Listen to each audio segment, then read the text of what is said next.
get it.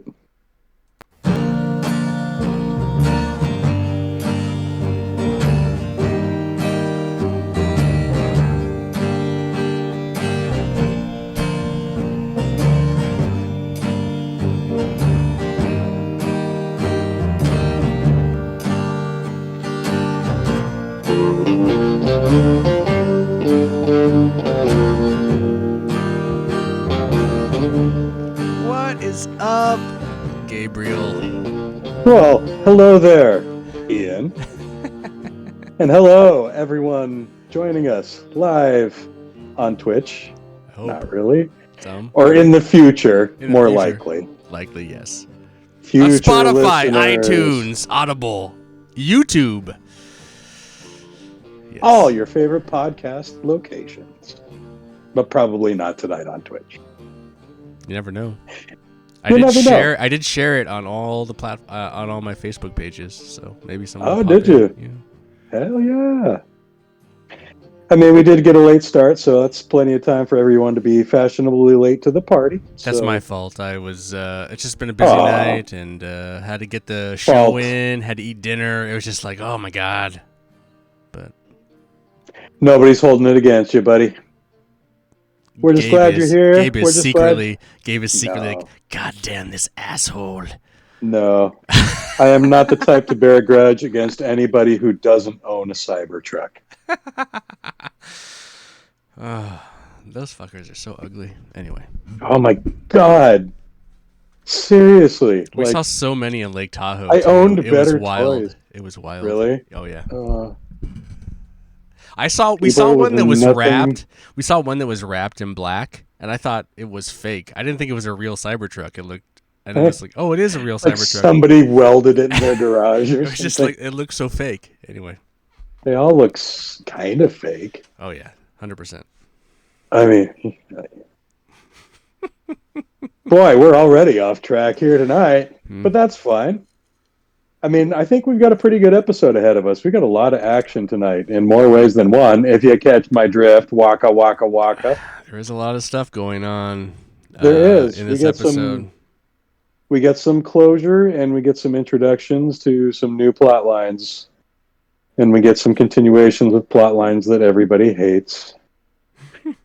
So, Gabe, let's before we start- get going though, Gabe, I just want to let you know that you make my body hum. Oh, Anyway. I think that might be our contender for worst line in the series, and that's some stiff competition, folks. Checkmate. All right. I almost, I almost used that one. I almost used that one as one of the hashtags for the social media posts this week. I couldn't bring myself to do it. Like, Jesus Christ, no.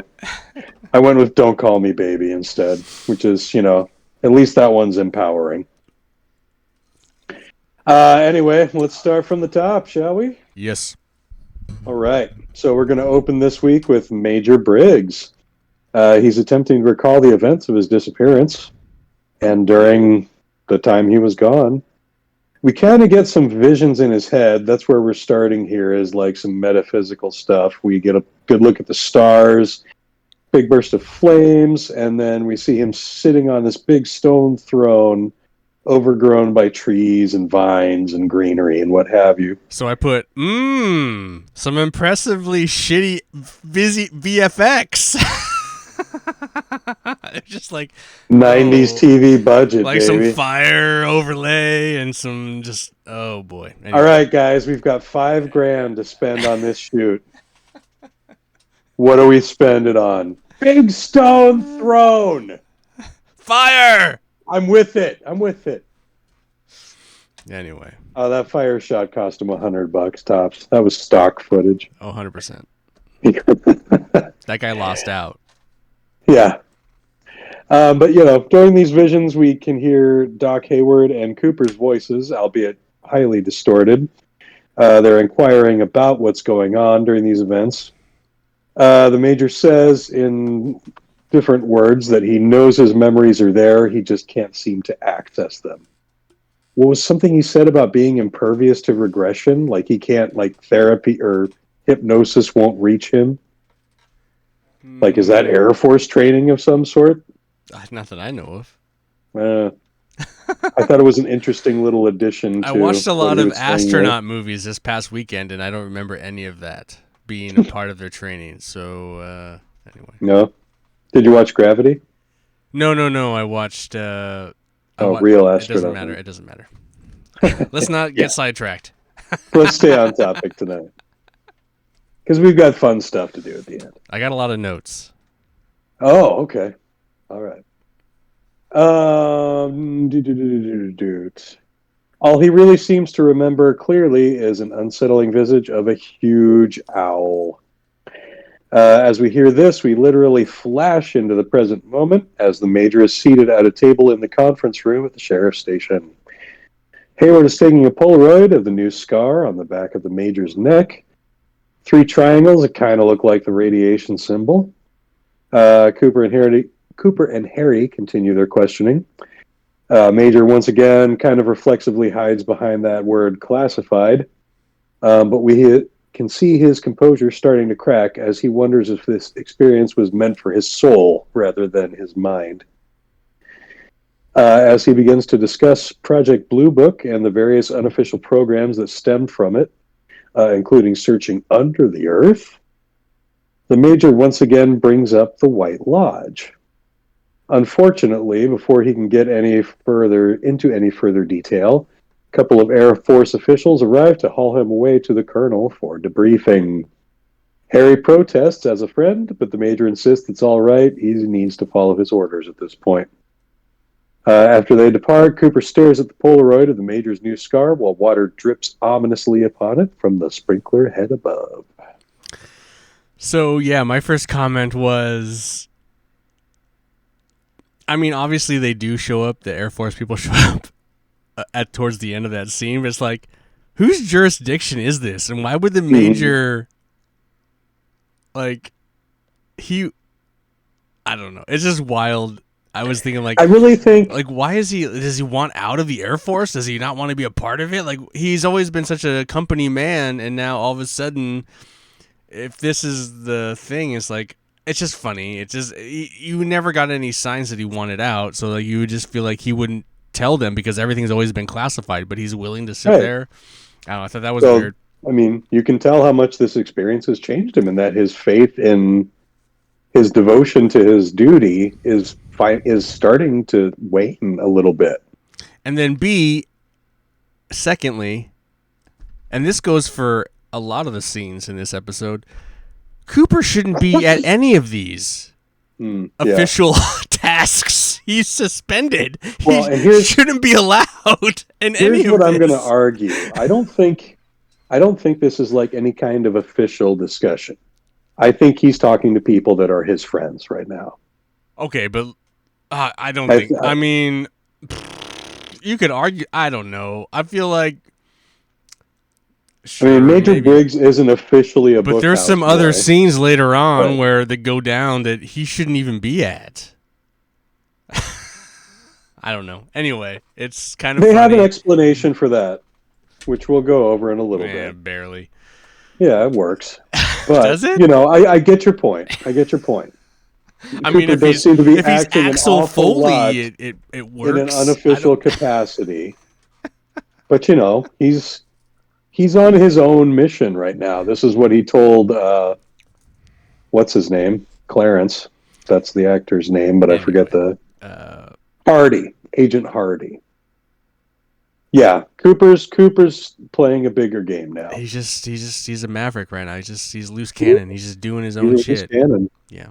He's Captain America without his shield, you know? But at the same time, he's always been like a man by the books. So he's very like... He's still a man with a very rigid moral code. But yeah, the Major, he's not allowing the government to strictly be the one to dictate that code anymore. I gotta tell you, Gabe, I wrote this as a note, but this show is slowly killing my soul. Well, we'll get to the return and it'll grow it all back. Well, I don't know if there's anything to grow back, but okay. All right. You're going to be completely soulless at the end of this, huh? Yeah. All right. Go without ahead. feeling, without emotion. Without As we zoom out from an old-timey phone and a big plate of donuts, donuts. we see Ernie and Denise planning for the sting operation. Ernie is reluctant to make the phone call necessary to get the ball rolling, stalling with his typical babble. Oh my God, Ernie. He is like, he's something out of Three's Company, you know? He's just like, he feels like someone who's waiting for a punchline and never gets it. But he keeps trying to throw something out there until he does. It's some of that It's comedy that just, Lynch likes, or that they like, that ooh, they just like to keep it's, using, and it's just like, yeah, it's a throwback for sure. it kind of feels like also like, we'll shoot these scenes and then let these guys vamp a little, and if we need to fill some space, we'll just extend that scene a little bit. Mm. It's just like, oh, we need to like stretch this about 10 seconds. Oh, we'll just extend that. We let Ernie kind of vamp for like a minute, so we'll just kind of extend that a little bit. It's just like, okay, cool, thank you. You do kind of wonder like how much they let him ad lib. A lot of How them, much really, but it yeah, feels like, yeah, it feels like this was, which to his credit, it's all very much in character, sure, and it makes you sure. dislike him intensely, which is the goal of it. But I don't even really boy, dislike him. I it just kind of wears like thin. sit there and be like, oh my god. Well, I mean, he is just kind of pathetic more so than he is like evil. Sure, He's just, sure. yeah. But we digress. Cooper pops his head in to check on progress. When Denise finally calls out Ernie for being gun shy, he gets his gumption and dials the phone. Then he immediately begs off as it starts ringing, but he still goes through and makes the plan to set up the purchase with Jean while Cooper happily munches on a donut. Oh wait, no, no, no. So, He grabs a donut that someone bit out of. mhm, I think he's blaming Ernie, Ernie. naturally. It wouldn't be a Denise thing. He doesn't throw it away. He just Denise is sets it fine. on the top and then grabs Yeah. another one, And which I thought I was funny. am going to explain this. Uh-oh. This is another one of those scenes where they're not in the room at the same time. Oh, sure. I Yeah, bet you 100% it's Cooper. someone Yeah, else. Right. yeah. It's a stand-in walking in, and the bitten donut was establishing continuity between shots, and it does a really good Sure. job of that. Sure. Like you have to be looking really close to not get that. So I really like the way they use it for Who's the that. guy that plays Ernie? Oh shit, I'll have to look it It up. doesn't matter. James Kyle something or McLaughlin other. just fucking hates him and doesn't want to be on set with him. So that's. I just want to start that rumor right now. Yeah, has nothing to do with scheduling. Nothing. Just can't be Nothing, bothered with that motherfucker. right? Oh, well, thankfully. But anyway, Andy enters through the front door and says a quick hello to Lucy before he finds Dick waiting quietly for him around the corner, dressed like some kind of 50s gumshoe. Now, talk about throwback comedy. I do not need any more of this. Like, Dick Tremaine, oh my. yeah. All right. You Yeah. know, Yeah. he's They're trying. he's not as entertaining as he was in the 90s. And, stereotypes run thinner the older they get. So I guess that's just one of those cases. Oh, that's on record right there. I think as I'm watching this sequence and I'm like just like I don't care about this. But this is something that's Yeah. been running through the entire show the entire time, really. Mm-hmm. Is that the show itself doesn't look like it got cheaper. The show looks fine. It looks like the show. It's just the writers have no concept of what the fuck to do with it.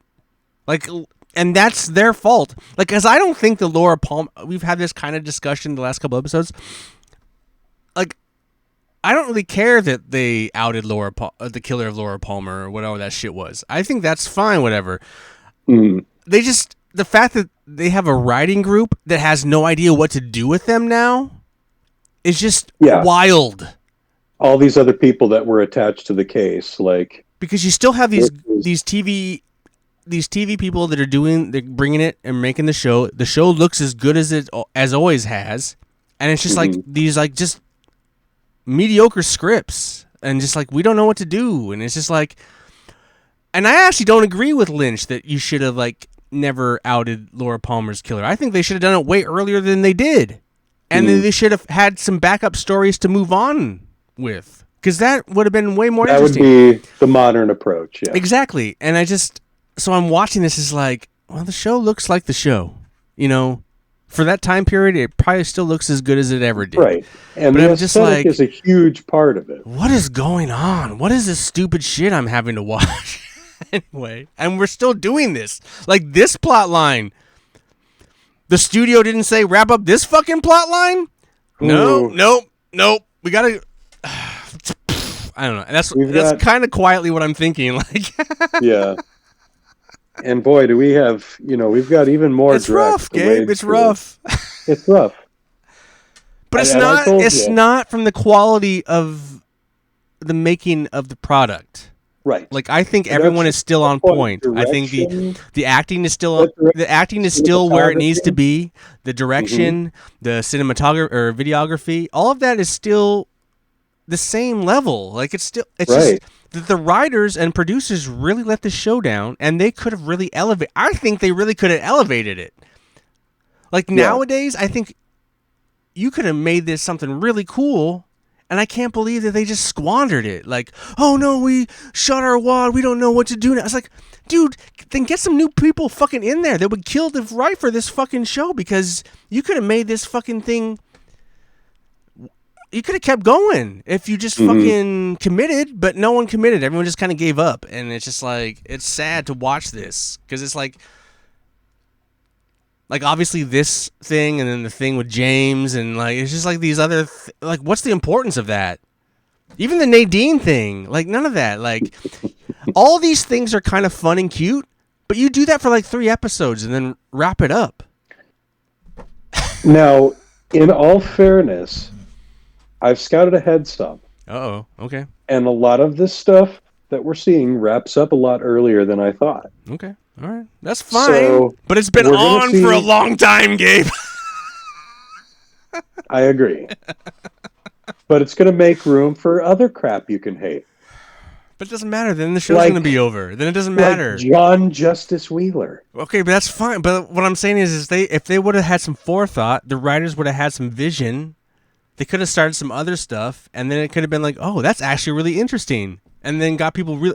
But nothing they created was interesting, and the comic-y bullshit is like, well, that's fine, but that's not why we're here. No, and a big part of why people stuck around was the supernatural stuff that surrounded Cooper and surrounded Laura. It touched on precious few other of the townspeople. It's also wild how the Laura Palmer plot affected all of the community. All these other plots affect very few of everybody. So like they're all off on their own little planets now, and that's also a mistake. We don't have that interconnectedness we had while the mystery was going on. And in that respect, I think Lynch's argument holds true. Laura's mystery was the common thread that held everything together. As long as you didn't know who killed her, someone was a suspect at any given time. But if we could somehow but if they had yes, 100%. But if somehow they would have like with Cooper's being,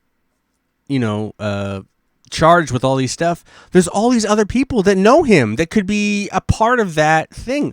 Obviously, they all know him and they were a part of that. Why haven't they gone to them? And why isn't it circled back? And why have some of those characters attacked some of the people that he knew? Like the whole Audrey thing, like the fact that never circled around really, or even how, as a writer, I watch this and just think of like how massively they fucked this. Like they probably could have really, you could have probably really rescued this and maybe actually saved it, but they clearly didn't want to or cared to. I don't know. It's just wild. Or without Lynch in the room, they didn't have the direction they needed for that cohesiveness. Maybe, but like but even then that's stupid, because I get Lynch tapping out because he lost his vision, But like No, that wasn't. someone I mean, else this would have been someone else could have come in and like rescued that like he vision. would have been out of the writers' room a lot due to other commitments at this point. Like this would have been like during the Wild at Heart promotional era. Sure, that's fine. So there were other reasons for him not being in the But writers' someone room else should have besides taken like, over and had a vision for it. Like if he's just well, gonna be nah, because like he didn't sign off any of this garbage. Like this is wild. but it's who knows how much actual influence he wielded without credit over certain areas of certain storylines. It's hard to say at this point. Anyway, I just learned today that he and Mark Frost wrote the entirety of the return together over Skype.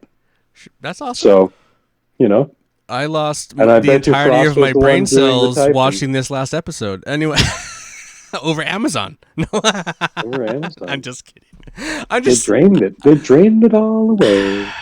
It's just frustrating. Bye bye. Does it? What does this get? Oh, A dove? no. When doves cry?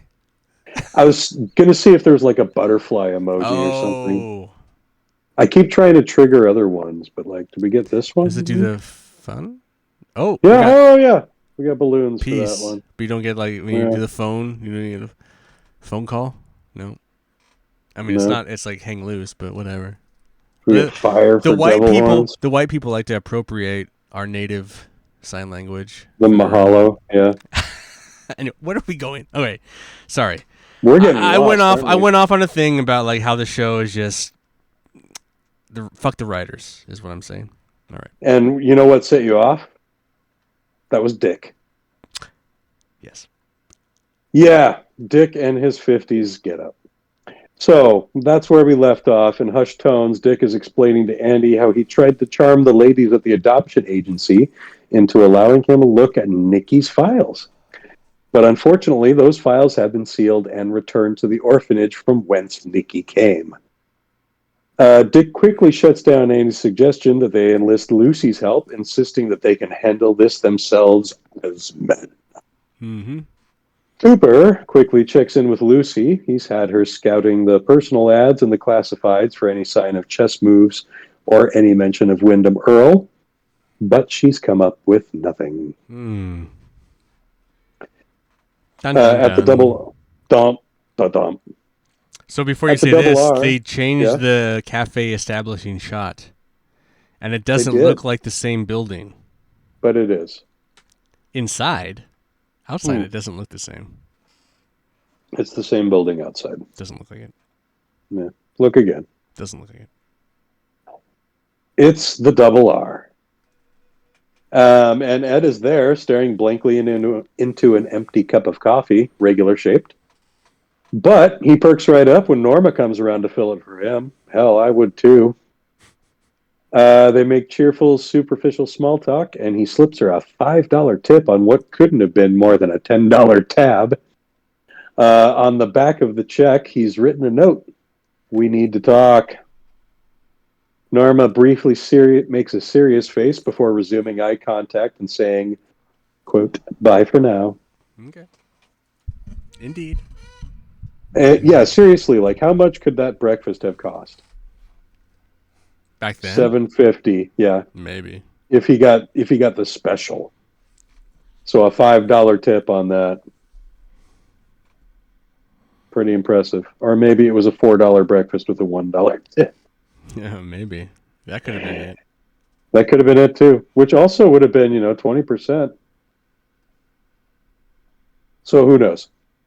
Quick fade to the Johnson household, half finished, where Shelley is attempting to feed Leo without much success, and tensions are clearly high all around.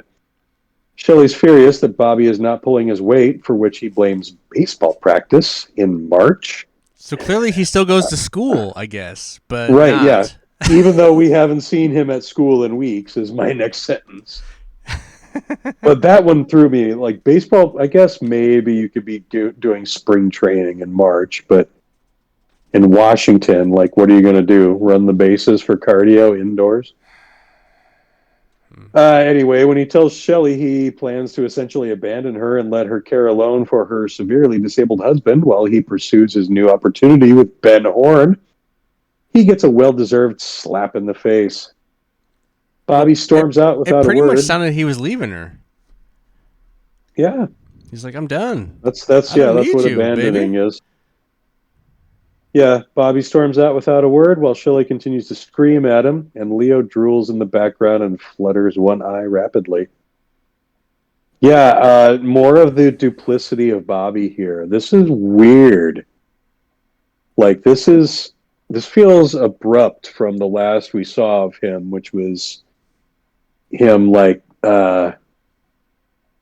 what's the I'm like not necessarily subservient to his dad, but reverent of him, I guess I would say.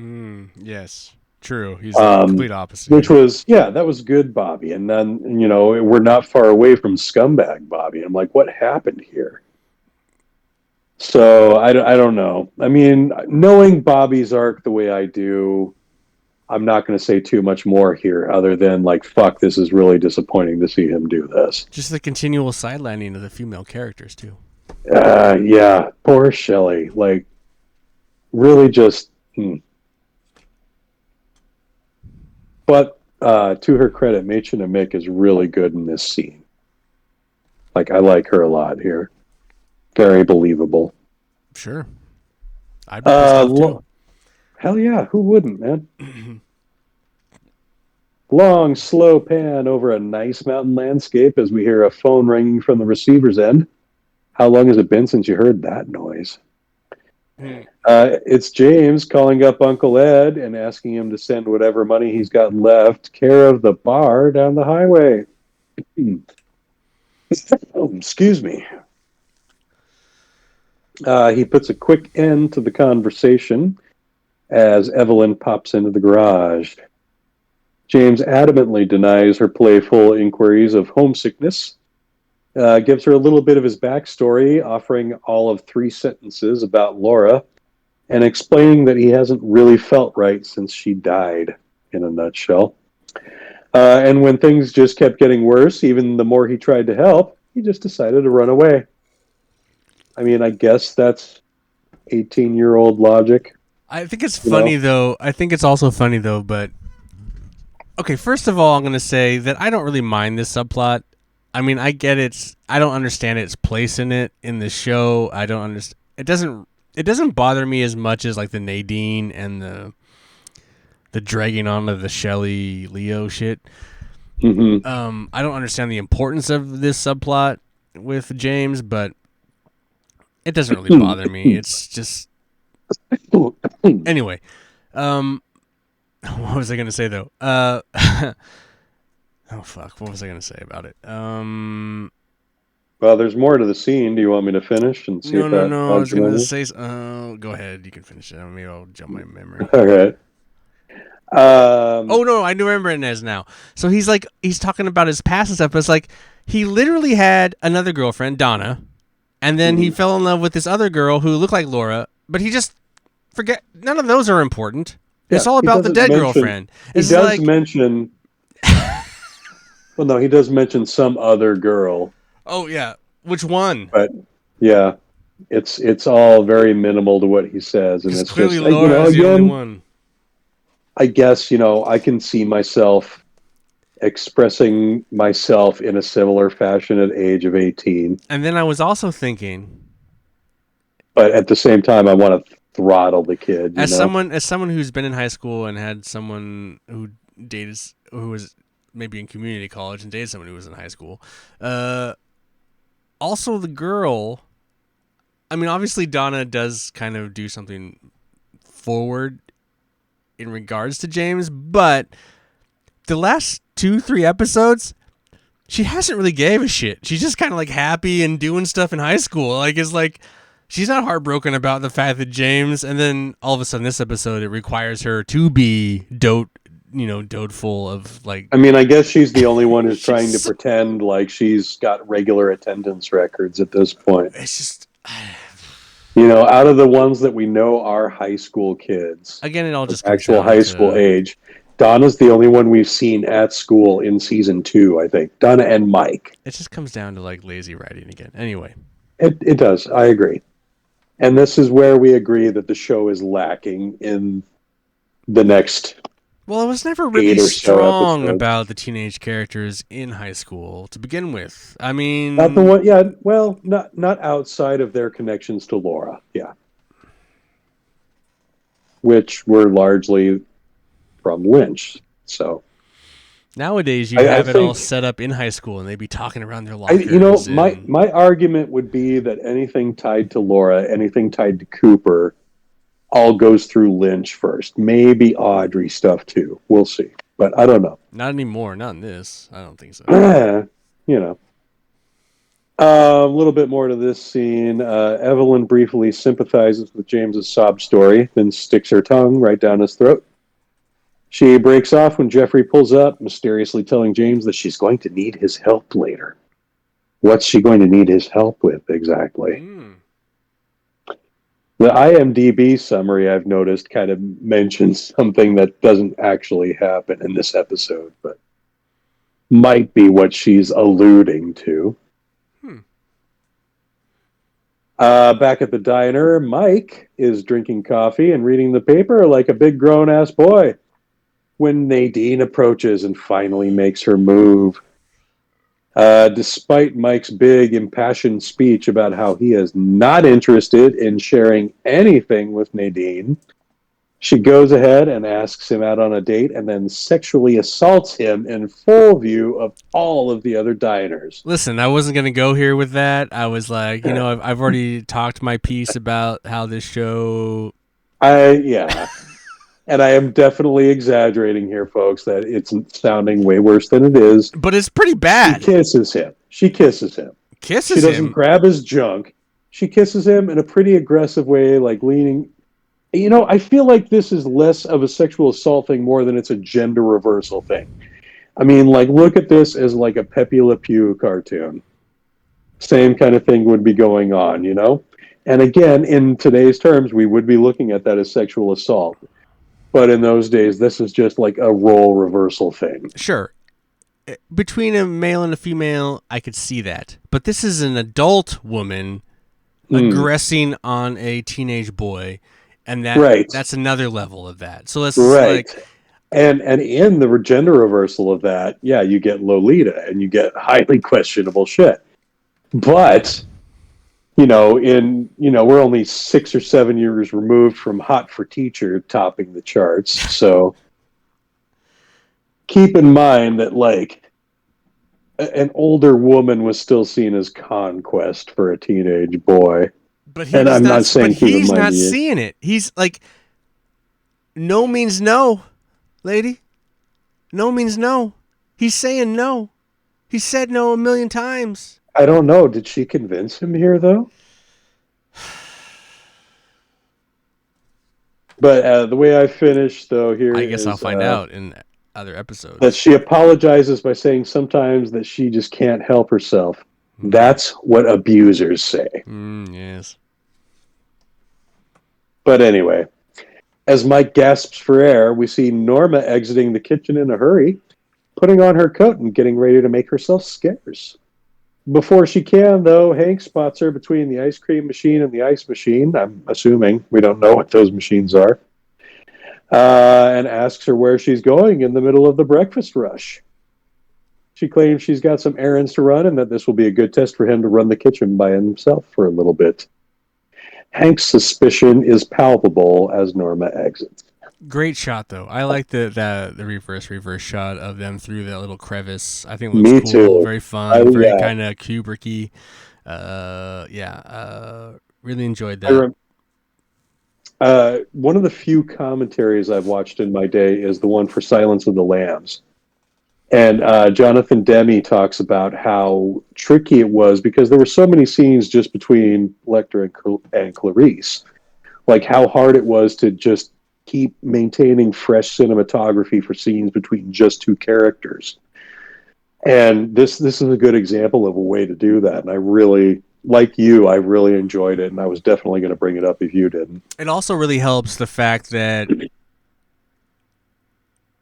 with a normal human being, you don't talk through that kind of situation. You talk face to face. But he's spying on her, so he's looking through this crevice that you wouldn't normally. So it is creepy and so it is weird. Mhm. It's a little. And it adds like a Adds to little the character, claustrophobia, adds a his little, character to yeah. the dialogue sequence. So it's And very maybe symbolizes his right. narrow Exactly. vision. Right. Yeah. Exactly.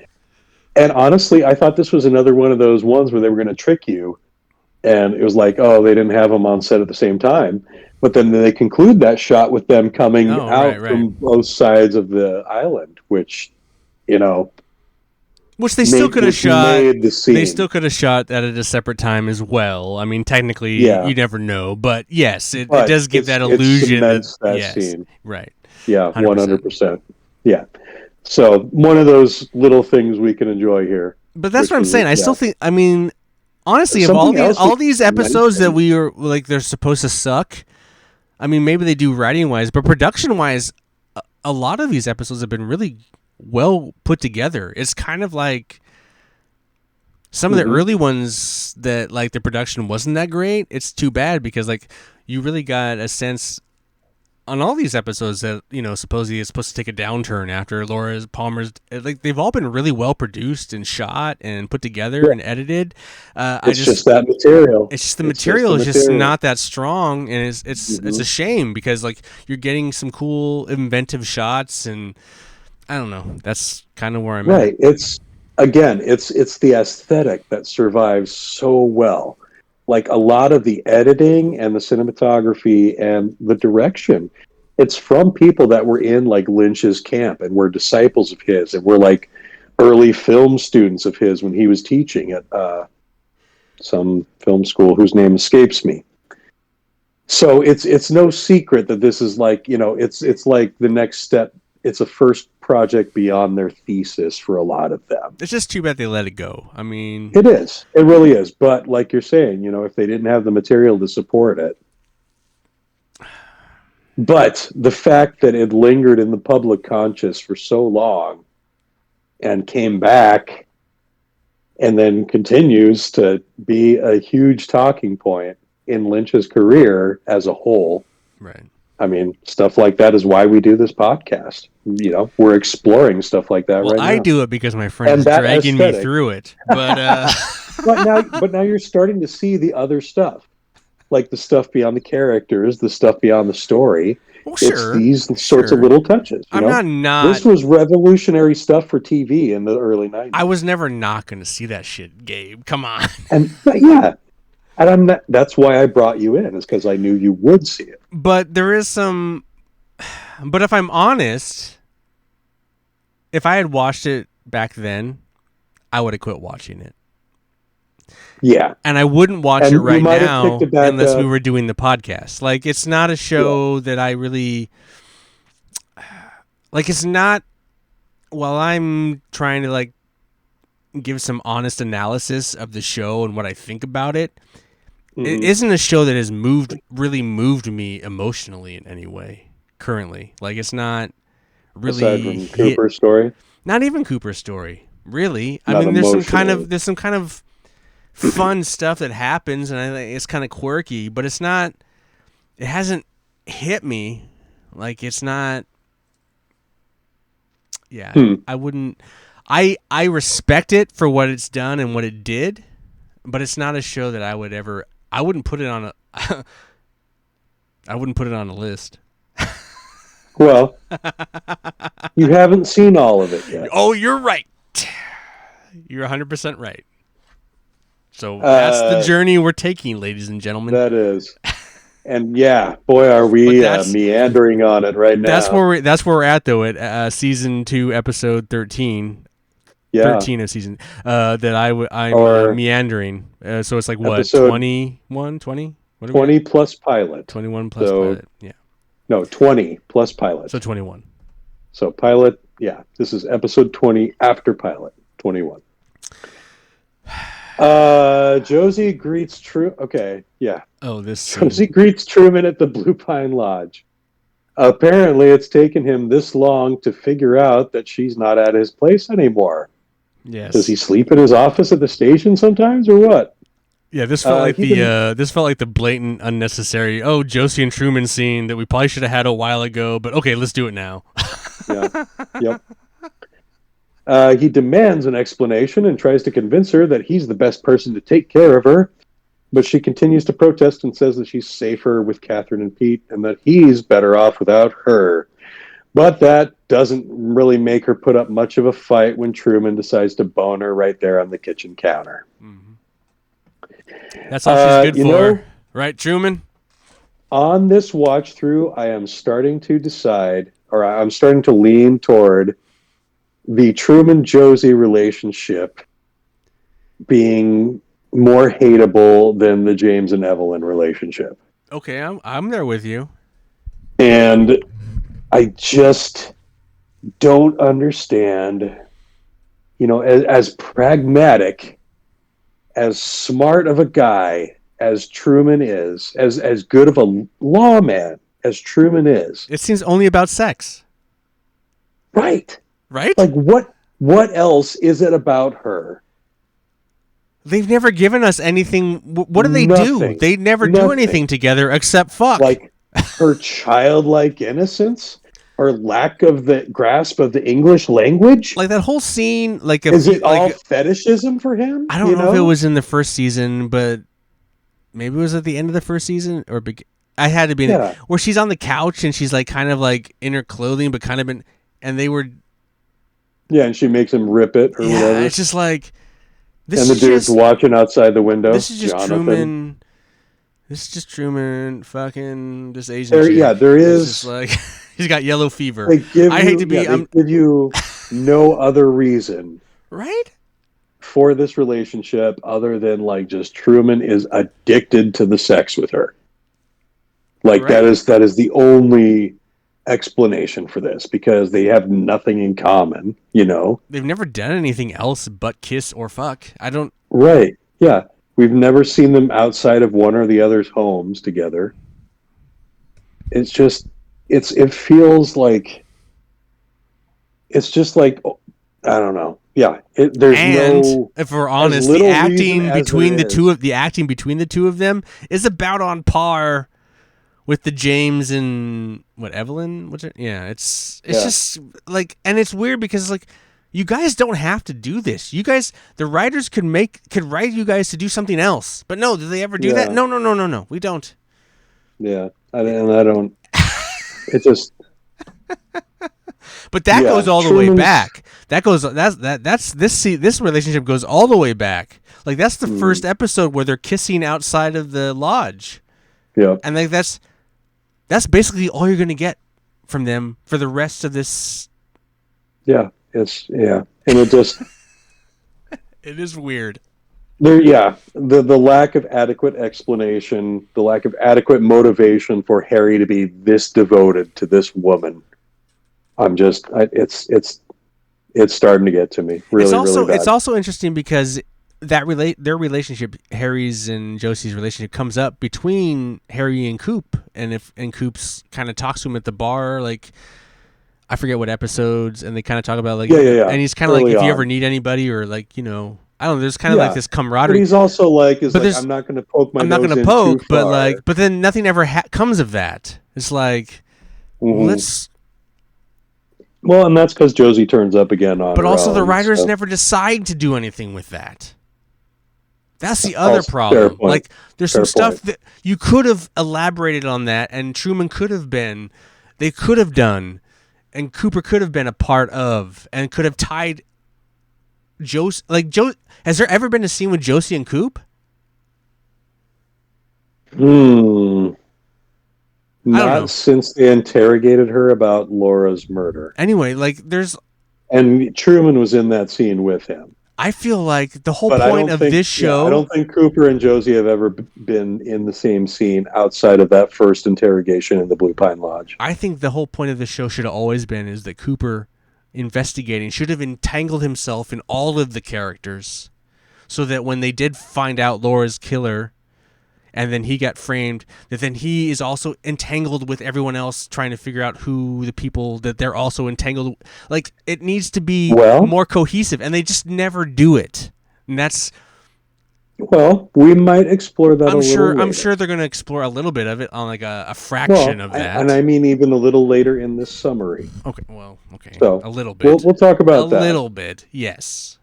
Ooh, yeah, you are fired up about this one, my friend. Well, I'm just you're making me watch this, and so like when I watch this show, and I'm like Jesus Christ, and I just my brain just runs on like there's so many This things is you could do better. this is You that got slog, like folks. why am And I it's not? weird. How come I It's was never weird. the writer on this fucking show, man? I could have rescued this show and ran it for 5 seasons. Dude, Anyway. yeah. And it's weird that the slog is what's giving us our most fertile material too. Well, I think we Like always we knew. are I think already we on always pace for knew. our longest episode ever right now. I think we always knew that was going to Because happen. I think we are barely halfway through the I think summary. we So always knew that was going to happen. But anyway. probably, yeah. This is near hate watching at this Well, point. no, but it's not because I watch it and it's like, man, this is being produced. That's what I'm saying. Like all of the crafts outside the writing are doing such a good job. Like where some of the early seasons had some episodes Okay, directed and shot by some not so good people. Like it's on right, point right now, and it's just a fucking right. They letdown to found those their people. It's a letdown to they those found that people. yeah, they found their groove from a production crew standpoint. But now that they have the scripts that they're getting are shit. Yes. And so I I watch it. totally feel your pain. Okay. All right. Yeah, and like you say, when a show like this fails, it's not just a failure for the writers, for the producers, for the actors. It's a failure for the set designers, for the set builders, for the boom op or the sorry, I forget what they're called. I know I should know this. Who holds the Gaffers, best mic? boys, all Gaffers, those. best Yeah. boys, key grips, Key yeah, grips. all Yeah. of those people. There are a lot of people who depend on employment from a series this big. So fucking writers room letting them down here. But I kind of feel like Uh David Lynch let him down. Like I think David Lynch just kind of let this one go. It's like, okay. maybe. They kind of fucking took what he wanted to do. They took it away, and then he didn't feel like developing it further from that. And Yeah. then just like, This is his first foray into television. sure, So, sure. you know, maybe it didn't take him all that long to realize television is not for me. But he came back to it. So, Well, that's debatable. oh really? You're not going to say that Return is TV? I would say Lynch would not say Return is TV. Lynch would say Return is an 18-hour movie. Sure. Okay. So that's how the script was written. And I don't necessarily know that's how it was filmed, but that's how it was But how is that assembled in different from a his lot of mind. TV nowadays? Really? It's not. It's not. Okay. But he wouldn't have been allowed that sort of format in the 90s and on a network. And I would argue that even today on a network, he still would not be allowed the leverage that he had on Showtime. Yeah, so you have other writers and producers that then take that idea and mold it into episodes where you Which can is still exactly the sort of thing that he would hate. sure, perhaps. He wouldn't even agree to a project where he didn't have like final edit, final cut. So Well, I'm sure Mark Frost would, but David Lynch would not. Anyway, shall we move on? no, we're just gonna keep arguing. We're not really arguing, but No, we're not.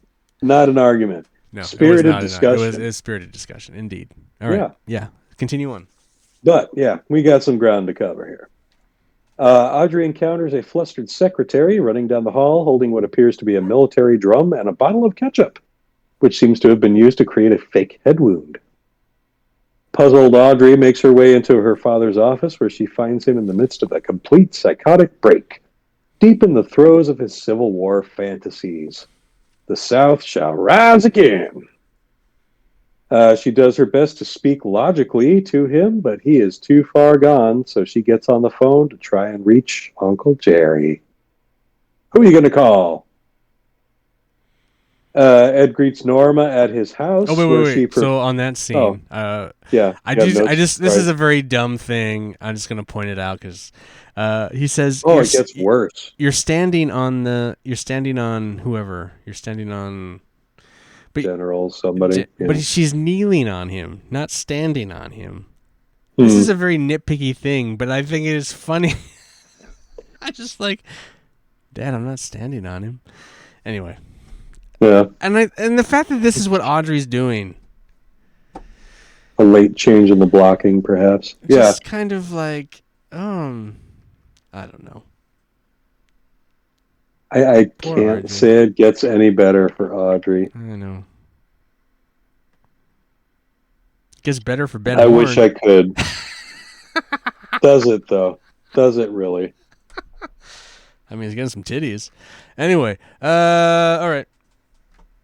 He's not the only one, as Ed greets Norma at his house, where she professes her undying love for him, and they subsequently get it on.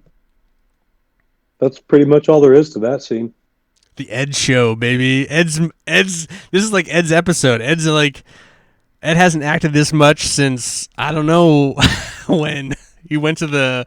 They went to the cat house. The Yeah, One-Eyed Jacks. One-Eyed Jacks. I think that's the last time he acted so much. Holy Yeah, shit! this is an Ed-heavy episode.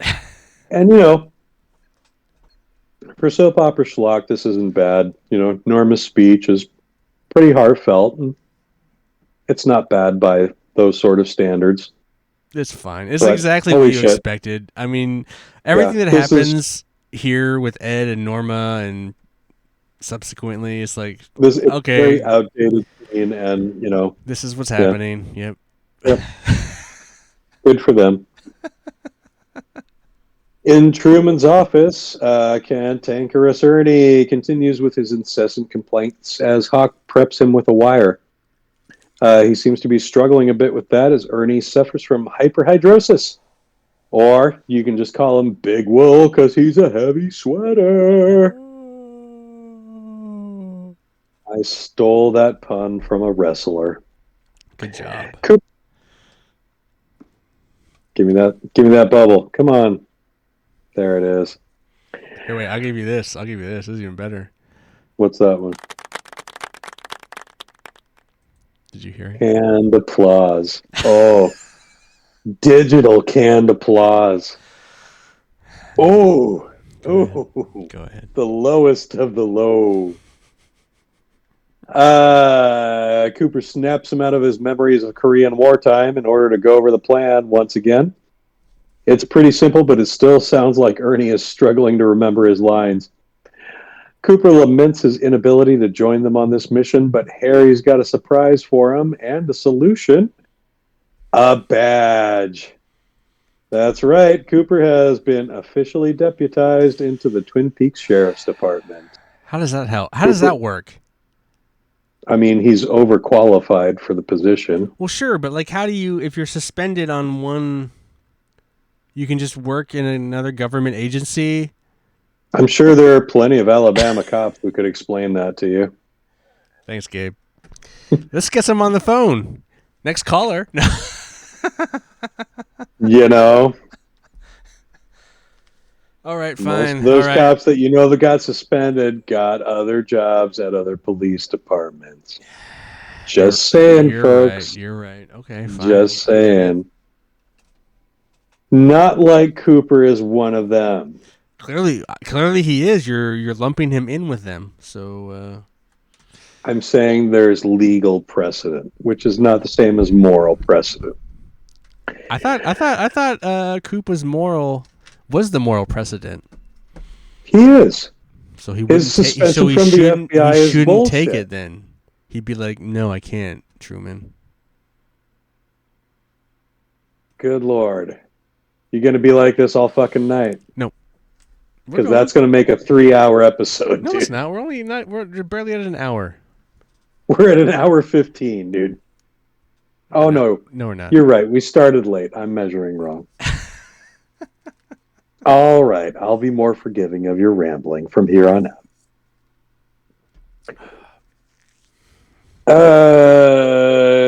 Pins Cooper beams with pride as he pins the badge to his flannel. Ernie makes one last attempt to beg his way out of it before Denise arrives. However, she's decided that the persona of Dennis is more appropriate for the mission. So she's going to present as masculine, but still impeccably dressed. Any further notes here? No. All right. I don't mean to chastise you if you genuinely do have notes. I don't. They got a little thinner. Like the top half was really heavy with notes. This bottom half is just more snarky comments. Yeah, okay. This is where you just got tired and you're just like, what the fuck? No, I got everything out I wanted to say. So as far as like how badly the writing is letting down everyone else. Yeah. Yeah. And I'm not arguing with you on that point. I just think it's important to point out that like the show still looks really good for the show. Like the show never has not diminished its production quality. I think that's an important thing to say. Like a lot of times when shows start sucking, they just kind of like give up. Mm-hmm. On all aspects. But Still looks everybody behind the camera, in front of the camera, still doing a good job. That's not carrying a pencil or laptop. I just want to make that clear. Yeah. I'm shitting on it, but it's the writer's fault. Yeah. And to be fair, that is what most people shit on when they shit on this part of Twin Peaks. So you're not alone. The wind blows ominously through the trees, but it's just leading to comic relief as we get our scene of Andy and Dick breaking into the main office of an orphanage. The staff is away for lunch, so they have the place all to themselves. Dick begins rifling through the files while Andy keeps a lookout. Dick finds little Nicky's file, but decides that the smart thing to do is to read it right there. And Andy wisely encourages him to do it in the car, but Dick seems to be in no rush, despite them essentially committing a crime here. Not essentially, they really are breaking and entering. 100%. And those are like felony? Private those files are... Yeah, they're sealed for a reason. Yeah. Sure enough, they're interrupted by a couple with an appointment for an adoption meeting. And farce ensues as Andy and Dick try to convince them that they are employees of the orphanage. Thankfully, this scene does not go far. So my comment on this one is, as they're rifling through it, there's this shot across... Let me go off camera for a second. Oh, there's this shot across the coffee table and the couch. Yeah. There's a Mad magazine there. Oh, really? I never get to see the other two magazines that are sitting next to it, but man, one of them, I swear, it looks like a fucking nudie mag. It looks like a naked girl on it. So, like, part of me is like, is this a joke? I 100% would think that this is just some kind of, like, gnarly, like, funny, like the set designer placed just being, like, it's going to be slightly out of focus. You're never going to really know what it is, but it's probably some skin mag. Because if you look at I might have to check it on my high def big screen. I'm pretty sure the magazine in the foreground is a Mad magazine. It's kind of a bent flap, and it looks like it's a Mad magazine. But the next mag over looks like it's a skin mag. Yeah, you should check it out, Gabe. Because I'm watching this like orphanage office. Yeah, right. It's just like this, like really goofy, like I don't know. I'll let you see and see if you can confirm or deny it, but. I was just watching that little, like, or just looking at that scene. It's like, that's interesting. even Mad Magazine is slightly controversial in a sense. Could be construed as maybe not something you'd want in an orphanage. Well, not necessarily not in an orphanage. It's something that like a kid would have, but have it in the waiting room of one of the people in charge seems like a questionable. Maybe it's a test. Maybe. Like if a potential dad comes in and grabs a Mad magazine, automatically disqualified. Anyway, I was let alone the nudie mag. Of that whole thing, of that whole sequence, I just kept like cut back to the coffee table. I'm trying to figure out, will you cut back to it from the top down? They're never going to cut back to it. They just like have this like side profile, and it just makes it look like it's naughty, but maybe it's not. I don't know. I'll let you decide. Worth looking into. Yeah, sounds like a fun little Easter egg hunt. We get 2 whole scenes at Ed's house this week. Donna shows up trying to find out where the fuck is James. Why is Ed her last stop in this search instead of her first? You know, she's talking about all these people she checked with, but not her Uncle Ed, who is like literally the only other person we've seen him in town with besides her. And he has all the information. And she's like, Right. Yeah. Anyway, Ed tells Donna all about James's panhandling by phone. and then she gives him a weird kiss. I wouldn't say it's weird. That was fatherly. It's weird. She volunteers to take the money to the bar. No, it was How many familial. girls kiss your cheek when they ask for information? Or when you give them money? It's not money for them. No, money to take to some random roadside bar. That they technically can't go to because they shouldn't be let into it. Anyway, this show. But they can order beer there. This show. Fuck this show. Throwback. But yeah, apparently Donna still hasn't learned yet how to stop investigating things that aren't her business. She somehow does seem to miss Norma's presence in the living room. Where was she hiding? She like ducked behind the couch or something? I don't know, but it's I don't know. Somehow Norma couldn't tell that Hank was there. Right, yeah. A lot of hiding going on. She gives Ed a tender kiss goodbye before heading out the door. And Ed turns to find Hank standing right in the middle there of his living room. Yeah. Just like, wow, off camera and you're just invisible. Anyway. He's quick to assault the man who just cuckolded him not even an hour ago. But he doesn't get much time at it as Nadine shows up to finally fire Chekhov's gun, using her superhuman strength to beat the living shit out of the town's most notorious thug, destroying much of the living room in the process. I don't know. Something I wanted to mention about Hank before is like he's pretty much the only villain who has his own theme. Like the music that he gets in like every background where he's striking a shady deal or where he's doing something even mildly menacing, like he's the only person who gets that. And like I can't think of any other villains who have their own music at this point. Like there might be 1 or 2 scenes where Jacques Renault gets that same theme behind him, but it seems like it's reserved mostly for Hank, which I thought is kind of weird considering has Hank even actually killed anybody at this point? I can't even really remember the music at this point. So you're like more it's just on, like you're more on beat with this. I would have to go back and kind of rewatch it to know for sure. Yeah, Hank scene. I was more like, holy shit, Hank was standing there. Hank was there the whole time. He watched Ed and Nadine fuck. I don't know what's going on here, but like, what? I don't know. My surprise is like, it was just more kind of like, okay, what, really? Yeah, 2 people just appearing from nowhere. Yeah. Sure, guys. But yeah, Nadine kicking ass. Way to go.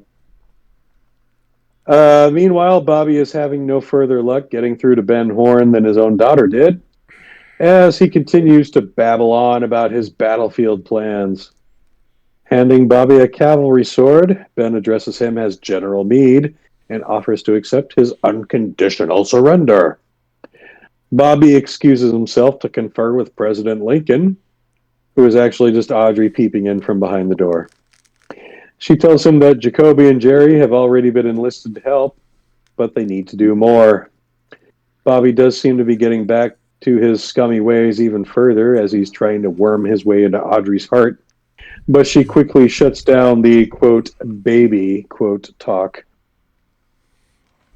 In the hallway, they pass Catherine wearing some absurd-looking Navajo duster. What the fuck do you want to call that? Like, what Duster, was that shit? poncho? Seriously. I don't know. I mean, duster was the way it was cut, but what the fuck pattern was that? It's kind of... Like, where do you buy sort of shit? I don't know. It's atrocious. I just can't even with that shit. I'm gonna find one and get you one. Great.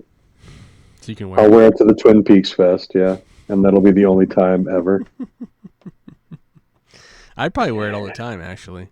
Yeah, it would look way better on you than it would on me. Time to Yeah, get it it doesn't seem on. like Let's go. Catherine's usual fashion, but yeah. She enters Ben Horn's office, and her presence seems to bring him briefly back to reality, as he correctly guesses that she's there simply to gloat. But that's not all she's there for. She horny. Apparently, even after utterly destroying the life of this scoundrel who tried to have her murdered and steal all of her wealth, she's still fucking just bang on horny for the dude. You make my body hum. Ugh. Ugh. And adulterous sex scene number 2. And we follow up with "Don't call me Jim," says the dumbest character in the show, as he leads the blindfolded Evelyn to the repaired Jaguar out in the driveway. Apparently, this is worth a bottle of champagne. You know, finishing a job he was paid to do is cause for celebration. Yep. He fixed that car. He fixed it good. He got It the works dirt on his again. face, Gabe. He got the grease up Oh, here. fucking over his face. And then the car Like, was fixed. okay, like he maybe wiped his forehead like this, but how did he get grease on his goddamn wrist? How did he get grease right here? He's camouflaging so the husband doesn't see Right? him in the dark. Charlie's in the light. Jesus. Fucking senseless. It was worse this week than it was last week, too. It was like 10 times worse. Or maybe it just felt that way because you pointed it out to me and I was looking for it this time. It was pretty bad this week. It was Was bad it last week, exactly the same? No, it was different. It was Okay. it's They like at least straight painted lines that. and like one and then one. It's like a house. They painted a house on his head. Hmm. Whatever the case, it was fucking terrible. She flatters James considerably, Evelyn, that is, asking what's next in store for him. When he expresses, "Oh, I don't really have any plans," she decides to beg him to stay longer. She needs more time, she says, whatever that means. I love it. What is she planning? I love how she sits on the wheel well, puts her leg up in her coat and her dress split, Oh, her yeah, legs dude. showing. And it's just like, Could not be more take me obvious. now. Well, and you know, it works. She says she can think of 100 reasons for him to stay, but apparently the only one they need is her vagina.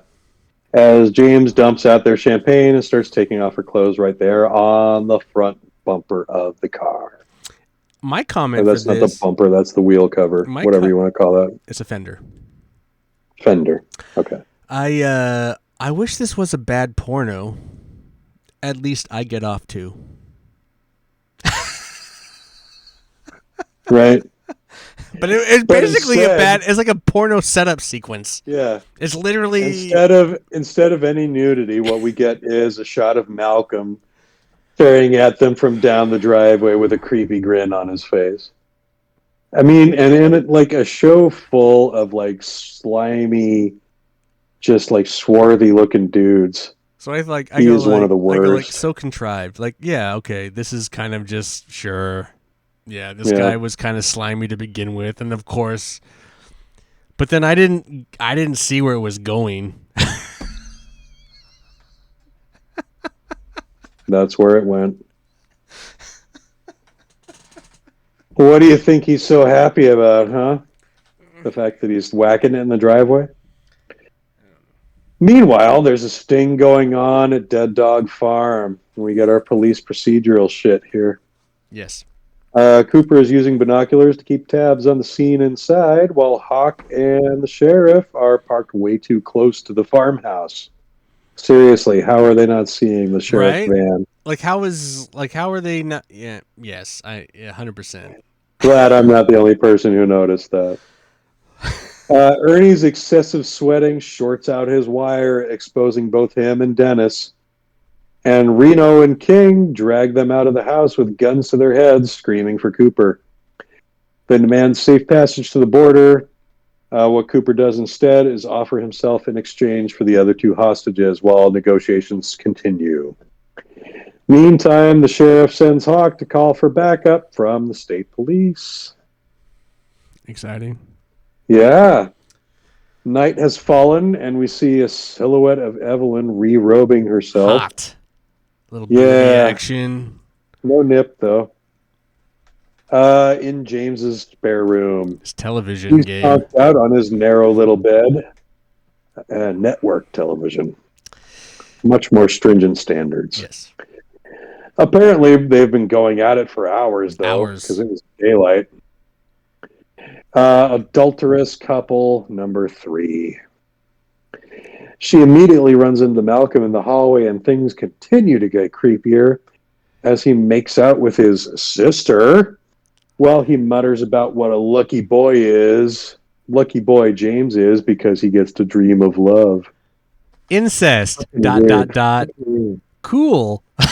It's like what? Or, What? or, the more logical explanation in those days was that maybe he's not actually her brother. Nope. 100% her brother. 100% incest. What is this, Game of Thrones? Yes. 100% incest. Okay. The standoff continues at Dead Dog Farm. King spots some sharpshooters and the reinforcements called to the scene and starts to panic, telling Renault that they should run. Renault asks Cooper, who has visibly been beaten, for his advice, which is far more succinct: surrender. It also seems to make more sense to Renault now, as he just needs to decide whether or not he's going to kill Cooper first. Cooper still doesn't understand why Renault holds him responsible for the deaths of his brothers. Renault explains that they had a pretty convenient little drug trade happening until Cooper showed up and poked his nose around town, and then suddenly everything went to shit. Everything. Cooper has ruined everything, and the nightmare started with him. So maybe if he kills Cooper, then the nightmare will finally be over. Maybe he's not the only person who sees Cooper this way. I see it that way. If Cooper were to die, these shows would be over, and we would not be watching it ever again. Maybe that's the point. As long as Kyle MacLachlan is alive. Some people would argue that that's Lynch's entire point, is that Cooper is the audience's proxy, and that the only reason that things are going wrong in Twin Peaks is because the audience can actually see what's going on in Twin Peaks right now. So, but that's a big, long conversation for another day. It was an interesting choice, I thought, to keep the camera focused on Cooper / MacLachlan's face during Renault's big speech here. Why do you think they made that decision? Probably a mistake. A mistake. A mistake in coverage, probably.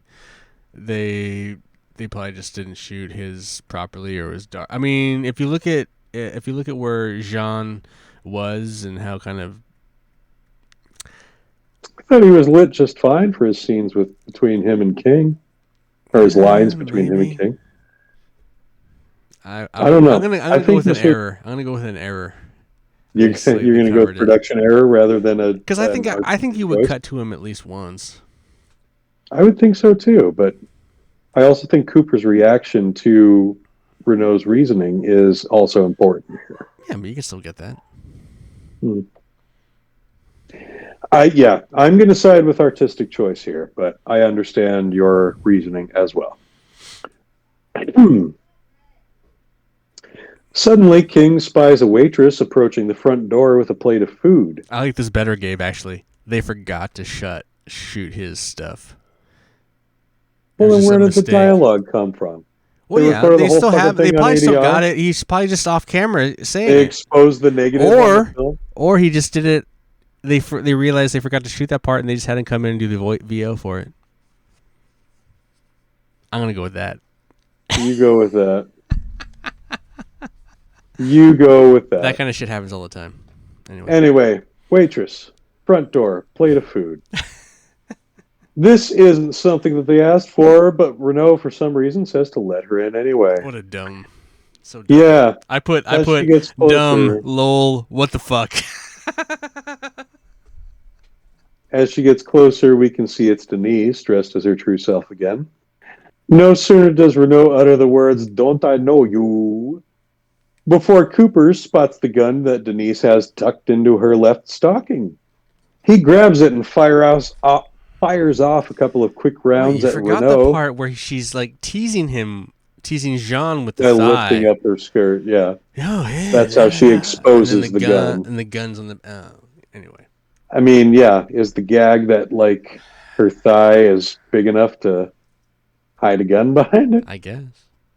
Those wide receivers quads. I mean, I like a woman with muscular legs, but you know, David Duchovny does not have those big legs though. They're pretty little like they're no, kind of they're chicken kind of leggy. lithe. They're kind Yeah, of they're swimmer's legs. Remember his big speedo scene in that early on episode of Twin Peaks, which got him all the fangirls. But anyway, Cooper grabs the gun out of Denise's stocking and fires off a couple of quick rounds at Renault, who ducks around the corner, while Denise subdues Mountie King in brutal fashion. Renault slides back around the corner, blood pouring out of his mouth before slumping over dead. Denise continues to beat the shit out of King as the rest of the cavalry bum rush the house. Cooper applauds Denise for the clever and unique strategy, but she tells Coop that the credit belongs to Harry. As an impressed Cooper looks on, Harry modestly offers, "Sometimes you gotta improvise." So you didn't like that angle, huh? I remember thinking it was awesome as a kid. Sure, I get it. I can see that. Yeah. But this is another one of those episodes that I didn't get to see live as it aired. Oh. This was one that I saw after the fact. But, I thought this scene was what it okay. is. You know, I don't. maybe, I mean, again, the way they use the lighting in this particular scene is really good. I just Like think the way it's funny. Cooper's face is lit. Denise is wearing like Norma's, what looks like Norma's diner outfit. Yeah, it's a double R uniform. And it's just like, oh, oh, get one. Oh, of course we just got one. It's like this, we got it right Happened here. to have one in Denise's size. And then she comes walking to the door and it's just like, oh my god. It's a super Hollywood concept. It is. It's just silly. It's and fun. there's no shortage of those here. I don't know what to say. It wouldn't have been my choice, but that's cool. Yeah. Or maybe it would have been, but I maybe would have established it. I would have established it better instead of just this off the cuff random. Or had you been in your 40s in the 90s when your influences had been I would have been different, fine. You would have made a much different decision. That's not true. I would have been snarky and hate everything. I would hate everything more than I do now. Anyway. Probably. You know me. I know you. Another nature segue, this time some flowing water as we go back to an exterior of that half-finished Johnson house. How do they keep warm in there, seriously? I don't know. It's like a skeleton. I have no clue. Shelley's dozing on the couch, waiting for Heartbreaker Bobby to come back as a record plays in the background. Power zapping in and out brings her to. She goes wandering around the house trying to figure out what's happening and get her bearings. Okay, hold on. Just take a pause for a moment. I was thinking horror film. I was thinking and in my head I was just like, just please kill Shelley. Just kill her right now. Just kill her out, put her out of her misery. Just kill her. Let's just end this right now for this. Let's just end this. Unfortunately, that's not what happens. Are you sure? I mean, we do get left a little hanging here. You're right, but I don't think he kills her. Well, let's finish. Indeed. Checking in on Leo, she finds his bed empty, save for a motorized clown toy. Totally normal. She goes to check his chair. I want to point out we've never seen that toy before. Yes. She goes to check his chair in the kitchen. He's not there either, but he is right behind her, looking just like he did after his face fell in the cake on the day they brought him home. Weird. He mumbles Shelley's name and she screams as the lights go out for good. So, yeah, why is she hallucinating his face like this? No. Great horror movie Scream from Machen and Mick. I mean, I love that. I'm But just yeah, so happy why? we're finally going to see a conclusion to this Leo story. I've been bated breath. I'm just so happy that we're going to see like some kind of resolution to the Leo Johnson story. Hmm, Of all the plots that couldn't be left hanging, it's that one. I'm glad we're gonna we're gonna see it through. I am. I am curious to find out what you think about what we have in store next for Oh Leo. God! All right, sweet. Power's out at the sheriff's station too, as they're coming back from the raid. Lucy explains that she was on the phone with someone who claimed that there was a bomb out in the woods before she heard an explosion, and then all of the power went out.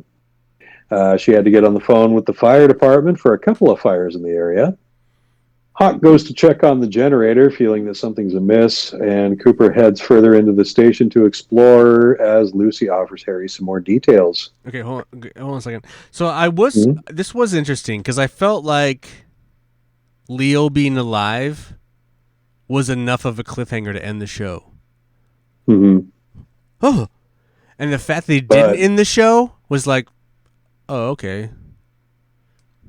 And then I'm sorry, I should have mentioned that before we continued, but like there was oh that yeah, thought that like, all right, yeah, Leo's alive. All that right, would have been that would have that been. would have been a good I cut to feel like black any roll other credits show moment. that kind of would have been, but they're trying to wrap up some other stuff here, so they did another tag of something that is in the background happening, but And also also wasn't. relates to a far more But it central really had nothing character. to do with anything that was going on in this episode. You know, Well, aside from the fact that it's Cooper's well, story, sure. But they I just think it makes way But more sense to. I felt like the Jean Reno thing was kind of the wrap up of going into it. I kind of thought that was the wrap up of his story for this week. Yeah, You know, and very, then very, very Return of the King shit going on right, here. and then they did this There thing were with. lots of places where this could have I mean, ended, we but did see Shelly and Leo, so obviously something with Shelly and Leo was going to happen again. So I got the call back to that and him being awake. But then another hanger because we basically get two cliffhangers here. mm-hmm. So it was just kind of like, oh, okay, we're definitely trying to wrap up some shit here. Yeah, That's the feeling I got yeah, because I don't think you would have got both those if this season wasn't ending. You wouldn't have got them both in this episode, I don't think. But anyway, well, tough to say until we go over the last bit, but well, worth visiting again when we get there. Cooper calls Harry into the office where he's made a grisly discovery. There is a corpse posed at Harry's desk in a gruesome tableau, arranged with its dead finger pointing at a position on a chessboard. Wyndham Earl has made his next move. Roll credits. And the episode is called Checkmate. Yep. So there you go. Not that we reached that in the game here, but there was a part of that was like when I was watching this episode, like what does the chess have anything? As I was waiting for the chess thing, and it never happened until that final thing. It's like, oh, okay, man, yeah. That's why it's called Checkmate. All right, gotcha. 10-4. Yeah. So what did you think of this one? Did we get enough plot movement to keep you interested, or? I mean, I think I said everything I felt, Gabe. Do I have to retread all of it? Not necessarily. I just, fishing for summary thoughts from you, if you had anything to add. I mean, while I bring up the page on IMDb. While you work hard, I will sit here and just kind of. I mean, the show is the show is the show. The show is the show. I don't really think the show is not really episodes in. How many stars are we giving? The show is not really doing anything for me. I mean, the show as a whole. The show never really did anything for me at the beginning. So if at the beginning, well, I was kind of giving it 3 stars. I'm probably I'm probably down to about 2 at this point. But you're starting to see like why so many people are obsessed with it. You're No, I starting don't. to I do get not the enduring understand. I appeal, do not or understand that at all. I think it's. I think that's a David Lynch overrated thing. mm, I'm gonna be sorry to say that is my conclusion currently on Twin Peaks. I think it's a bit overrated. Even though it's a lot of people don't care. I mean, honestly, a lot of people don't give a shit about it. So it is a very cult thing. Like you're either a cult, because I don't know how big of a David Lynch fan you are really. Like how many like of the movies. Like where do you stand on the movies versus Twin yeah, Peaks? like we said, outside of that, most of it is just kind of a fuzzy memory of my teenage years. See, So so I feel like I don't really think you know David Lynch like I know David Lynch. that's a very fair argument. And I don't think this Another show good reason really for us to be doing this and I podcast. don't really think this show reflects really what David Lynch is, in my opinion. Not yet. I I don't think think it.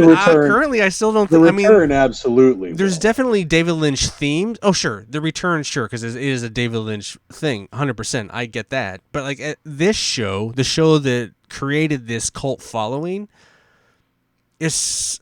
I feel like it's a lot of kids who never got. They weren't a.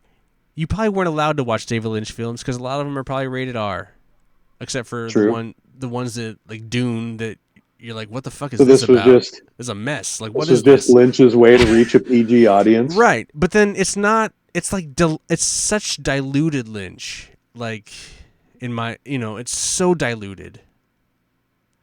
I think a lot of people would agree with you. So then you are really a fan of. I mean, I would say it's I, gateway Lynch. I don't know. I mean, it's not my gateway Lynch, but sure. I don't know. I can't really say that.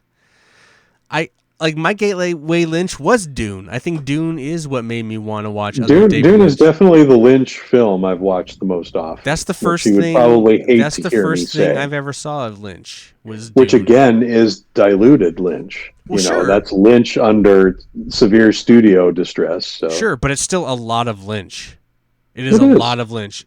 I mean, And I feel like the visually, important episodes of this show are also that level of I Lynch. don't think this But show we're is not as much seeing many of Lynch. those in this I would stretch. argue that this show is not as much Lynch as Dune is Lynch. I think this show is some Lynch.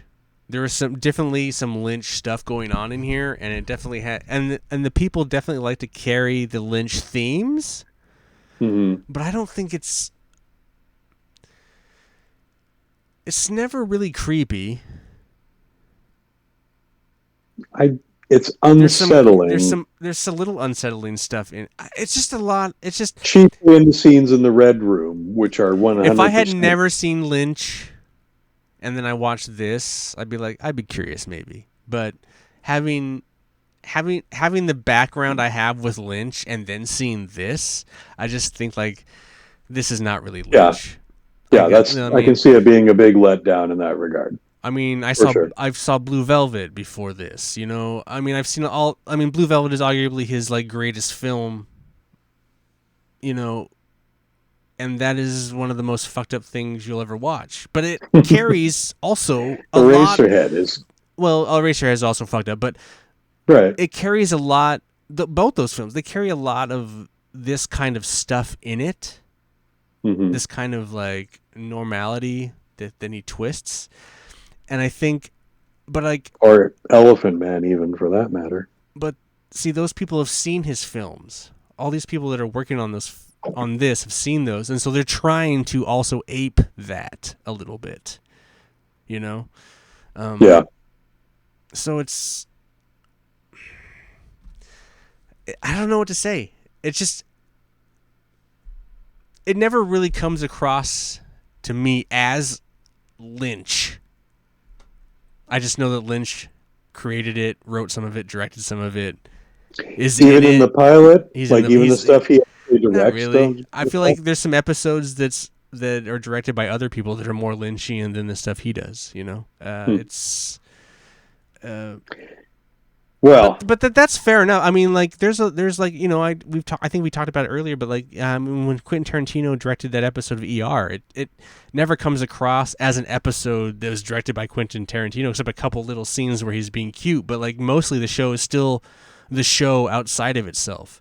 right. So this It kind of show carries that DNA still. Yeah, now I get what you're saying. this show does have a Lynchian quality to it because it does have a supernatural, and I get that, and Hmm.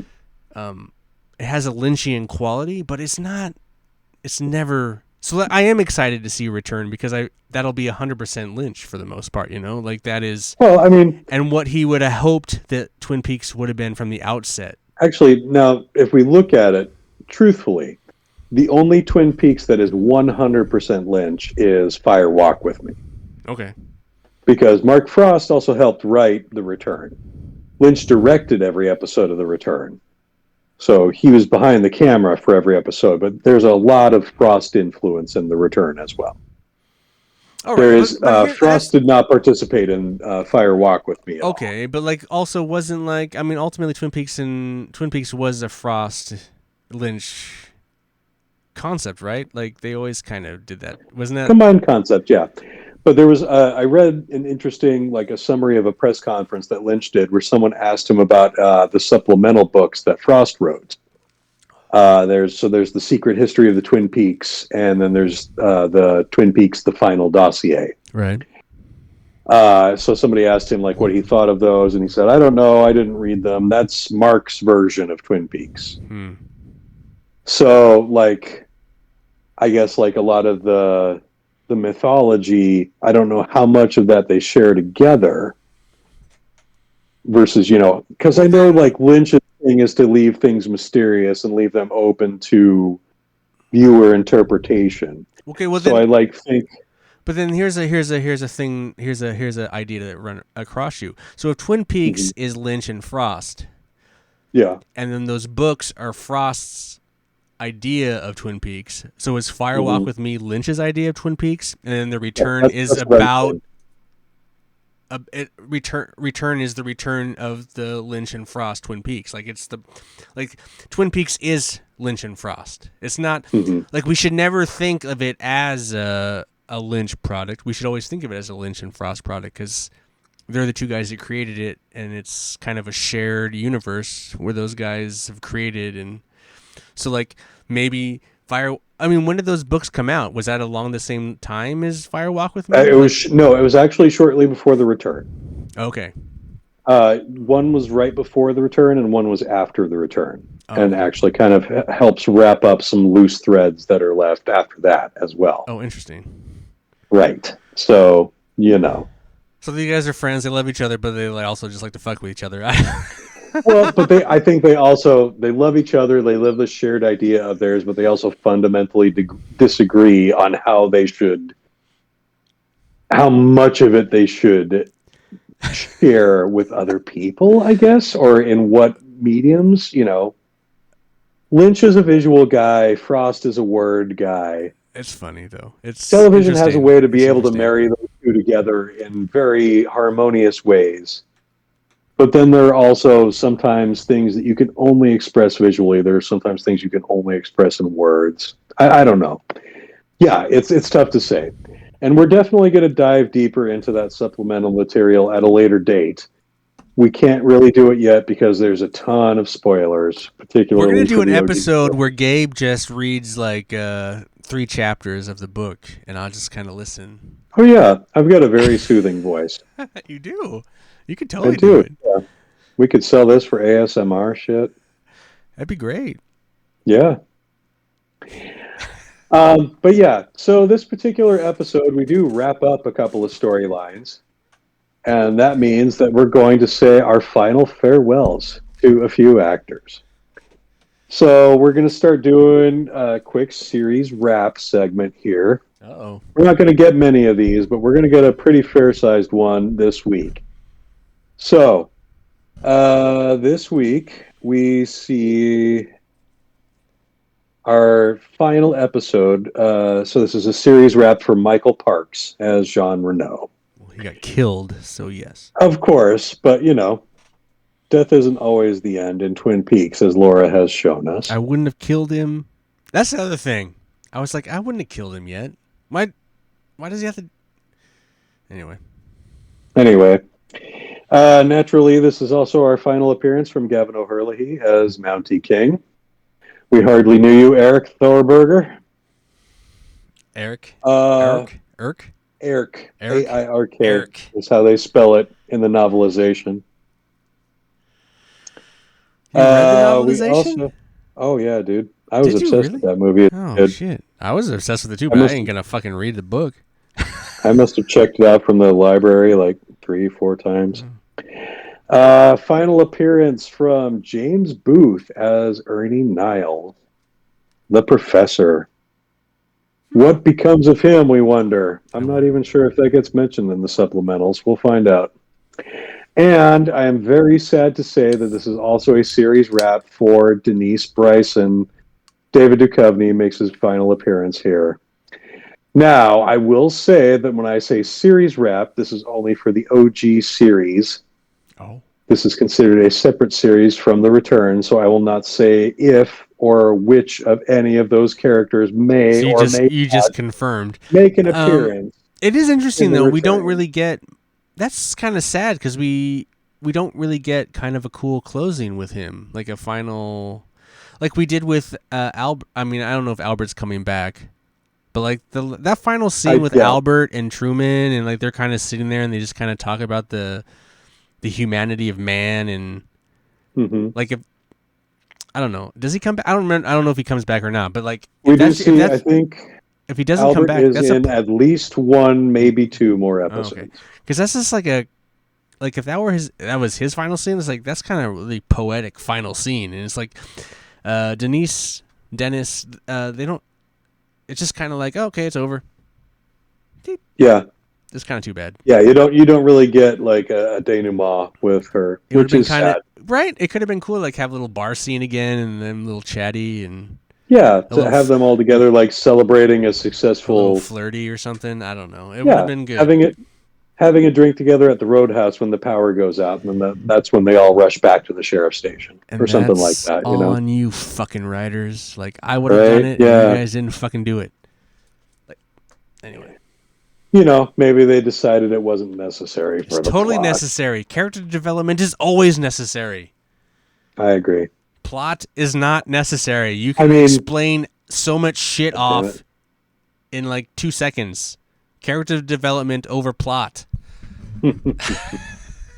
That's why we love. That's what makes you come back to shit for characters. Ultimately, I mean, sure, people want to know what's going to happen, but if you love a character, you're going to come back anyway.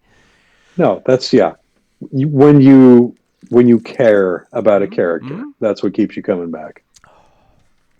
And I think we have enough for us to care about Cooper at this point. But yeah, it would have been nice to see more emotional connection with Denise.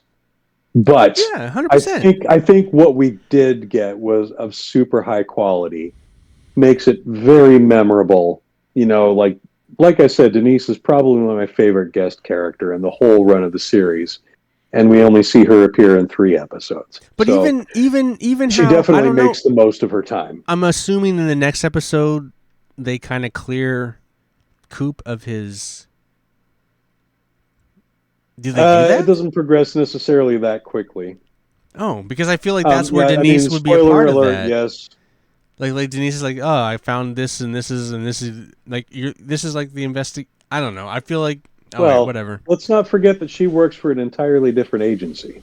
But still, she Yeah, would still no, be she's leaving DEA. evidence. She would have no responsibility for giving Cooper his badge back. No. But That would be someone else. She would be involved in like relaying evidence that he had nothing to do with it. Oh yeah, to the committee. yeah, but there's no reason for her to be in the town while she There's does that. always reason. A good writer could find. There's one, no reason for fucking Nadine to have superpowers. I mean, Jesus Christ. No, we gave her that. That was her reason. Beat up Hank. Oh, that's the We've reason? established this. Cool. Yeah, that's the entire reason. Awesome. So cool. I'm so glad. That's my, yeah. Let's talk about the ratings. Let's. So to support your theories here, this is the lowest rated episode of the series so far. We came in with a 6.6. It's not a That bad means episode, though. Ultimately, no, it's not. It's not. But it is the first one to be watched by less than 10 million viewers. We only had 9.8 million people tuning in. That's still That so is many only- people, Gabe. God, and compared to There are streaming shows that that are hits that don't get that many views. right, and It's that's wild. I mean, think of how fragmented the audience is now compared to back then. Like, so this still got a 12% share. Like 12% of all people who are watching TV Right. at this That's time a lot. were watching this show. That's crazy. Like ratings like that in this day and age would be enough to save it Right. easily, but not then. The episode Amazon ranked would have picked number it up 65 and done it on for the- another oh, season yeah. or two. Amazon would have pitched money on that. But you know, it was a very, very different era of television back then. Correct. So this episode aired on January 19th, 1991. I did prepare a little segment of fun with this, just kind of like a time capsule, you know, this day in history sort of thing. We haven't really done that a lot with the series, which is probably a good idea since it's weekly.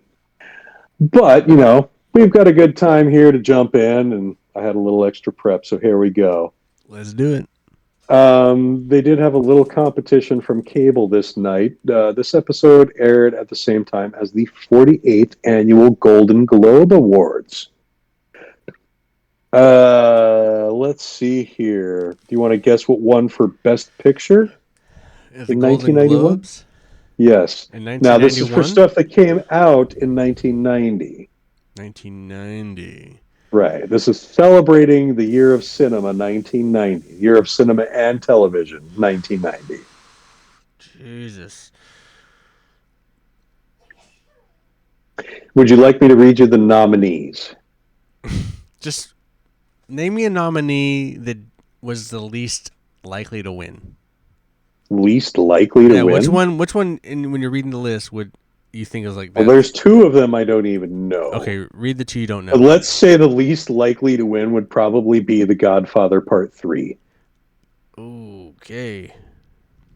All right, you're going to have to read them all because I don't All right. I don't remember. In alphabetical order, the nominees were Avalon, Dances with Wolves, Oh, The Godfather Part 3, Goodfellas, right. and Reversal of Fortune. See, for some reason I thought Goodfellas and Dance with Wolves was like 91, 92. That's why I didn't say them. But I guess if they're that year, so Golden Globes, didn't they give it to Goodfellas? They did not. Oh, they gave it to Dance with Wolves, like the Oscars. Okay, never mind then. For some reason I thought they gave it to Goodfellas, but I know the Oscars gave it to Dances with Wolves, so I was gonna take a swing. You know what? I actually don't give a shit about that. I actually like Dances About the with Golden Wolves. Globes? No. I'm not a huge fan of Goodfellas. Like everyone loves that movie. I like them both. I like them both. I think Dances with Wolves is a pretty awesome movie. I get shit for that. I'm okay with it winning. So Yeah, get I'm, fucked. I'm good with them both. It's subjective. It really is. My personal preference of the two is Goodfellas, Sure. but I don't shit on Dances with Wolves. I by don't any think. means. I don't. I think think it's a really good Goodfellas- movie. I don't. For some reason, I don't like Goodfellas as much as everyone else. I like. It's a fine movie. I've only watched it twice. I've seen Dances with Wolves like a shit ton of times. I connect with Dances with Wolves more than I do Goodfellas. But you know, I think he perfected. Honestly, I think he perfected that whole like. Wolf of Wall Street is my favorite Scorsese kind of gangster movie, even though it's not a gangster movie. I think Wolf of Wall Street is like my favorite. And I still haven't seen that one yet. Oh, I think that's the one. I never saw that. Never saw The Irishman. You think can I've seen all the pass. others. Irishman's minor Scorsese. It's a minor Scorsese. It sounds bloated too. It's Um, yeah. But you know, But also in see, the Golden Globes, go watch they Wolf have- of Wall Street, dude. 100%. You got Oh, yeah. that's your I need- homework. that needs to give me. You a should chance. watch it because if you like Yeah, for sure. if you like Goodfellas or Casino, you're gonna love Wolf of Wall Street even more, Alright. in my opinion. So we also in the Golden Globes have a television category. Yes.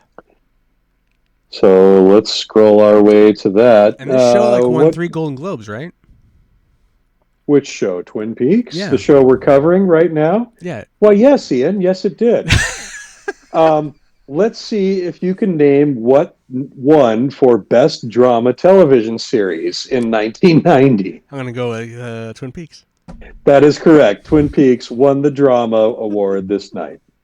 It was awarded over its competition, China Beach, In the Heat of the Night, LA Law, and 30 something. Oh, that's cool. Also hitting pay dirt this night was Kyle MacLachlan, winning for Best Performance in a Television Series Actor. Cool. That's awesome. However, What's his third one for? Or is that a different the year? third one, A different year.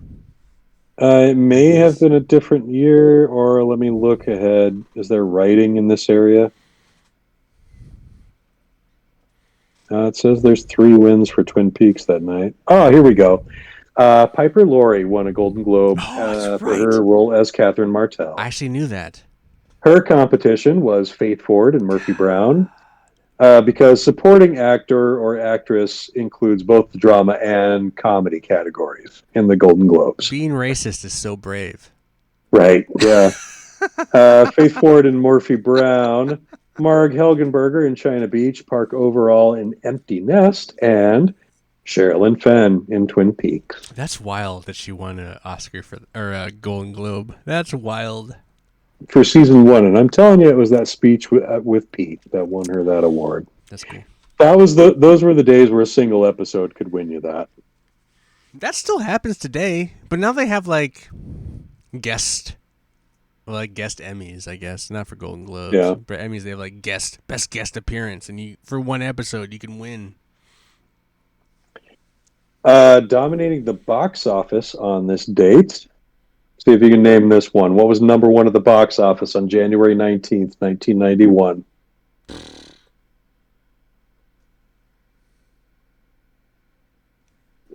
I have no clue. Well, I don't even know how old I was back then. You would have been 13. So like in middle school. No. You would have been 12 and a half. 12 and a half. Shit. This would have been Christmas when you were Christmas of 7th grade. No, Christmas of 6th grade. Yeah. No, 7th grade. Sorry, I struggle with that one sometimes. I'm gonna go with Last of the Mohicans. Oh, you're way off. Yeah, of course I am. Yes, you are. It was Home Alone. Ugh. Home Alone Of course was in its. Home Alone was Christmas. in its. I Christmas of '91. I should have thought of Christmas movies. It was in a record 9th consecutive weekend, grossing 10 million or more in the box office, beating out E.T.'s record. The number 1 song on the U.S. charts in January 19th, 1991. I wasn't listening to a lot of music back then. I mean, I was listening to a lot of music, but it's a lot of old music. Were you watching to a lot of MTV, though? No, I didn't have cable back then. Okay. So I just had my father's I won't make you A-tracks. guess this one, then. I was listening to AC/DC and Eagles and Led Zeppelin. Well, the number 1 song in the U.S. on this date was "Love Never Do Without You" by Janet Jackson. I don't even know that song. Oh, I'll send you a link to the video. That's all right. I don't need it. You do. I don't. Yeah, you might. I'm probably sure I don't. That video is burned into my brain as a teenage boy. Listen, I don't need to be a part or witness to anything of the Jackson family. You might. I don't think I need to be a part of. A couple other notable events in history on this particular date. So this was exactly 1 week after United States Congress had authorized use of military force in Iraq. Oh. So we are right in the middle of the Gulf War as this episode is airing. On this particular date, Iraq fired Scud missiles at Tel Aviv and other cities in Israel. This was their second launch into Israel. This is funny. So this is 7th grade. Mm-hmm. So this is wild. So I'm in 7th grade. So Paul Bond, the lead singer of Exquisite Taste of Plain Water, he's quite a bit older than me. He's like 50 something. He was a tank driver in the initial Iraq war, and he was like No 18, 19 or something like that. Yeah, so I have all these photos. In the final chapter, there's a song with all these photos of him as a young teenager in the war, and they drive this little, they're in the initial run driving in these little like weird tank machines, and it's wild. But like, so like when I think about like the Iraq war, and I think like, oh yeah, I was in middle school. Now with him, I think like, well, he was out there in this tank with these guys doing this shit in this hardcore environment, and it's just at that age too. It's wild. I mean, like young, yeah. It's wild. It's fucking wild. Like, yeah, it's weird. Anyway, yeah. So you bring up the Iraq War, and then you say Iraq War, and then it puts it all into context. I remember that 7th grade. I remember Shaquille O'Neal on the Orlando Magic. I remember, fucking Reebok pumps. I fucking remember it's Guns N' Roses, Use Your Illusion 1 and 2. It's like it's all this wild. Right. Yeah. It's like so maybe that helps you frame stuff a little better going forward. It does. Television. I just wasn't ever really into TV. And movies it wasn't what was out. It was just what we had access to renting. I wasn't, but when it comes to like some music, like in that regard, like I know Metallica, the Black Album was also around that time, right? It's just like it's around there, but that's not I wasn't listening to that. Nintendo was Final Fantasy, the Ninja Turtles arcade game. There's just a lot of I remember collecting a lot of basketball cards. Yeah. David Robinson was rookie. So yeah, his Rookie of the Year card. Oh, Mr. Huge. Robinson's Neighborhood, yeah. So like that time period is like it's a very weird. I remember a lot of things, but it's very focused in certain areas. So yeah, here's one thing that I remember that happened on January 19th, 1991. This was the same date of that year's Royal Rumble in the WWF, where Sergeant Slaughter defeated the Ultimate Warrior to capture the title. You know what? I actually know that. You do that? I don't know how I know that, but I remember that. Mm-hmm. I remember Sergeant Slaughter was huge into a big focus of wrestling back then. Do you remember why? I have no idea why, but because he turned heel. Oh, he went bad. And he became an Iraqi sympathizer. Oh my God. I didn't know that. And extolled the virtues of Saddam Hussein. What? That's anti-Joe. Oh my God. Was he even... That's wildly weird. That's a weird... That's what earned him his world title reign, is they turned him like... And so that's how Hulk Hogan got the belt back, was he was the American hero to take down this goddamn traitor and everything.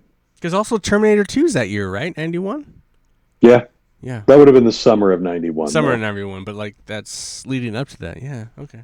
Yeah. So you're about 6 months ahead of schedule there. That's when the finale was coming out. But we'll get there. We'll get there. Did you guys want to talk about Twin Peaks? No. Yeah.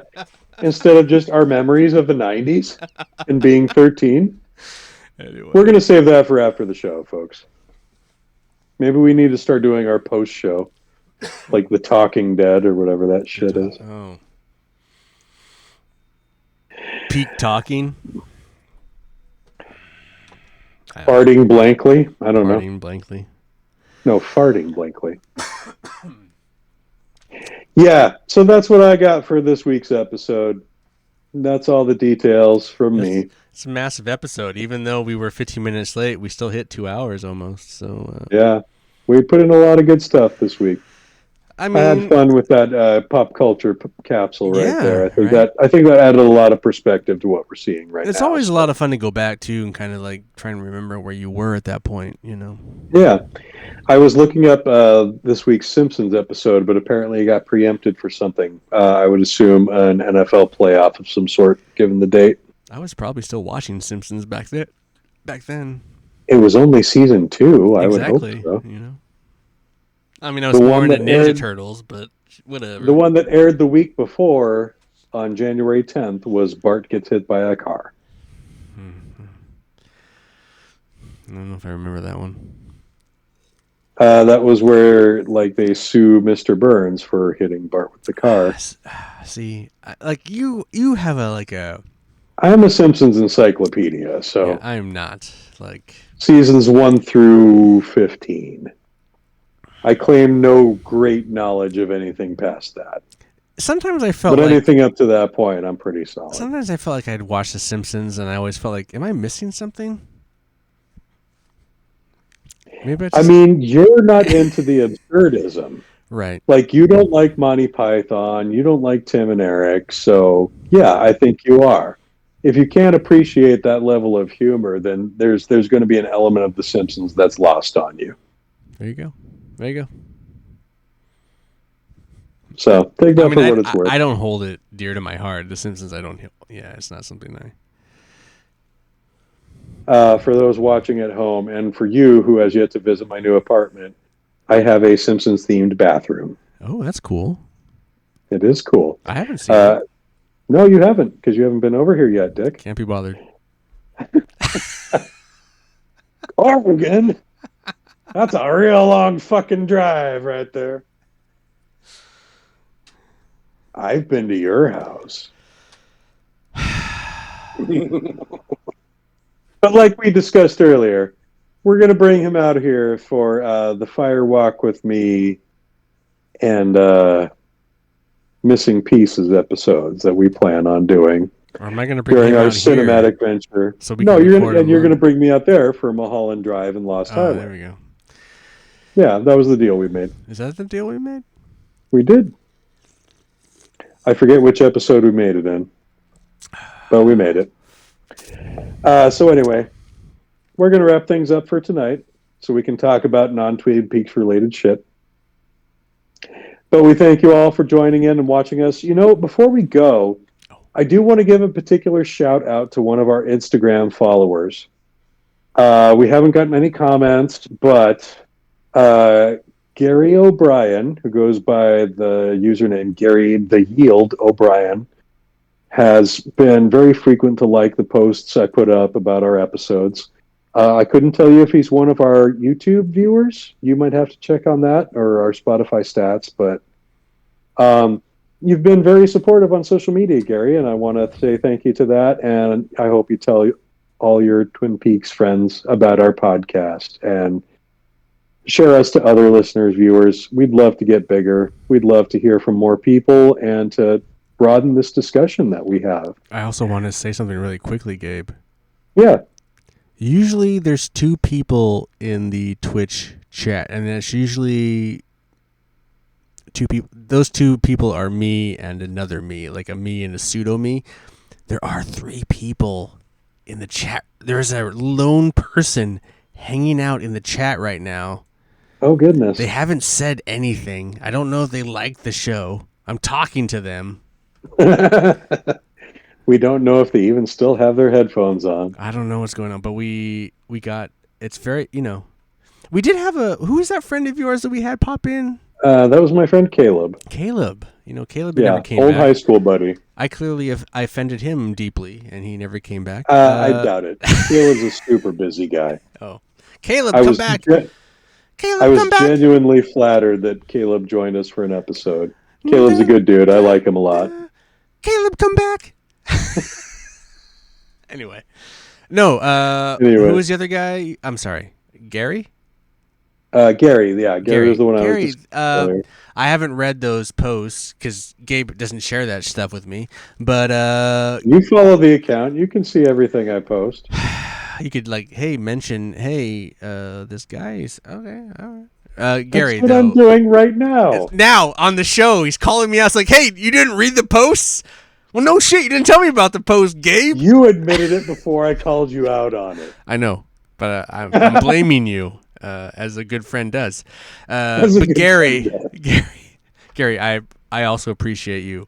Thank you, and I hope you enjoy the show. And we would love to hear from you, like Gabe said. Yeah. If I need to shut up, if I need to shut up more, just let me know. Also shouting out Adam Robinson, another old friend of mine who is a big Twin Peaks nerd, and he's the one we talked about earlier who has ties to Kimmy Robertson. Oh, So, yeah, much love again, Adam. Anytime you want to weigh in, you want to drop in on Twitch, we'd love to have you. Shoot us some comments. Point out anything you guys see that you want us to discuss. But yeah, we love the engagement. We enjoy having you all viewing and listening, and we'd love to see more interaction from you. yes, So, we love interaction. I mean, Spotify, we have. Oh, are we seeing interaction? Nacho Wench just commented, I just clicked on the stream, bored and surfing Twitch, but have not been here long. Well, Nacho Wench, thank you for dropping in. We're a Twin Peaks podcast. We really appreciate you for at least checking, like clicking it and saying hey. And I'm glad that I'm sorry to call you out, but No, can we ask how you found us? yeah, you've just found us. Like, are you into Twin Peaks? Or are you just like randomly looking for weird shit? Or like, are you just or like are looking you someone we know? You're just like, I like searching Twitch for just two drunk dudes being loud. Calling me loud is not fair. Well, that's true, but calling me loud is not. And will the winch return our reply? I guess we'll find out. That's the other thing. I was like, you're always kind of like, oh, it takes a minute. Oh. It does take. I was just randomly surfing Twitch. Never checked out the podcast section. Oh, well, welcome. Wow. Thanks for popping in. Tend to stay in my D. Oh, she's a D and. I'm guessing Nacho Wench is a she. Wench, I'm assuming. Wench so would imply, yes. Would imply, but she's into yeah, D&D. we don't D&D. Are you a D&D person? Not as much as I should be, I would think. Did you used to play it more? She is. She and says. I've never really had a chance to play with a good GM as part of the problem. We would be correct. She is a she. So. All right. Well, we really appreciate it. You're at the end of our episode, so but right. Thanks for popping in, saying hey. Yeah, we'll be back next week at 8 p.m. Pacific Daylight Time if you want to join us then. We talk about Twin Peaks, and our podcast is available on all platforms, but you can just, you can find it on YouTube if you want to watch us, or you can find it on Spotify or iTunes, Audible. We do need to ask here, Nacho Wench, you are a Twin Peaks nerd, we hope. Are you into Twin Peaks? Like, why would you click on us? Like, yeah, are you into Twin Peaks? Or are you just like, you just clicked on, why did you click on this? Like, this is, if you're not into Twin Peaks, you like farts? Maybe she likes farts. That's her fetish. Oh, shit. It's like, oh, I love farts. And now we've lost our only follower. Thanks, That's right. Ian. Sorry. You're helping so much. I don't know. We're trying to keep her engaged here. I like my farts. Jesus fucking Christ. Lol, she's laughing. I have no idea what it is. I'm a boy mom, so farts are funny. You don't know what Twin Peaks is? She has no idea what Twin Peaks is. She has a boy, and so she thinks farts are funny. Well, Twin Peaks is a show. David Lynch, if you know David Lynch. And we talk about this show from David Lynch. Because Gabe, I have no idea. She has 3 boys. Lots of farts. All the farts. Wow. It's wild that you stumbled upon us. I hope you come back. Just for searching farts. Just for the shits and giggles. Or just for the farts and giggles. Searching Twitch for farts. So I don't even know what to say. But I hope you come back. We're every Wednesday we start at 8 o'clock Pacific Standard.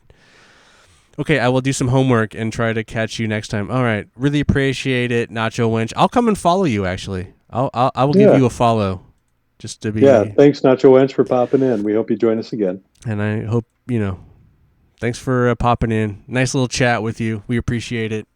See, fun stuff happens. Right? Oh, That's why you should join us live. You yeah. see It's neat always stuff like that. Everybody But else we out love all there. y'all. Also love all y'all who join us after the fact. So Yeah.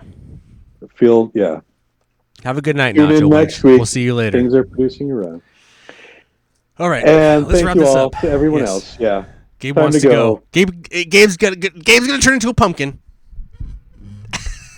All right, let's get out of here. Let's flash that email before we do. I'm just leaving the email up all the time now. I just said, fuck Are it. you We're really? just going to leave it. If people can Right. email us and write us hate mail. Yeah. And as So- soon as I remember the password to the account, I'll check it.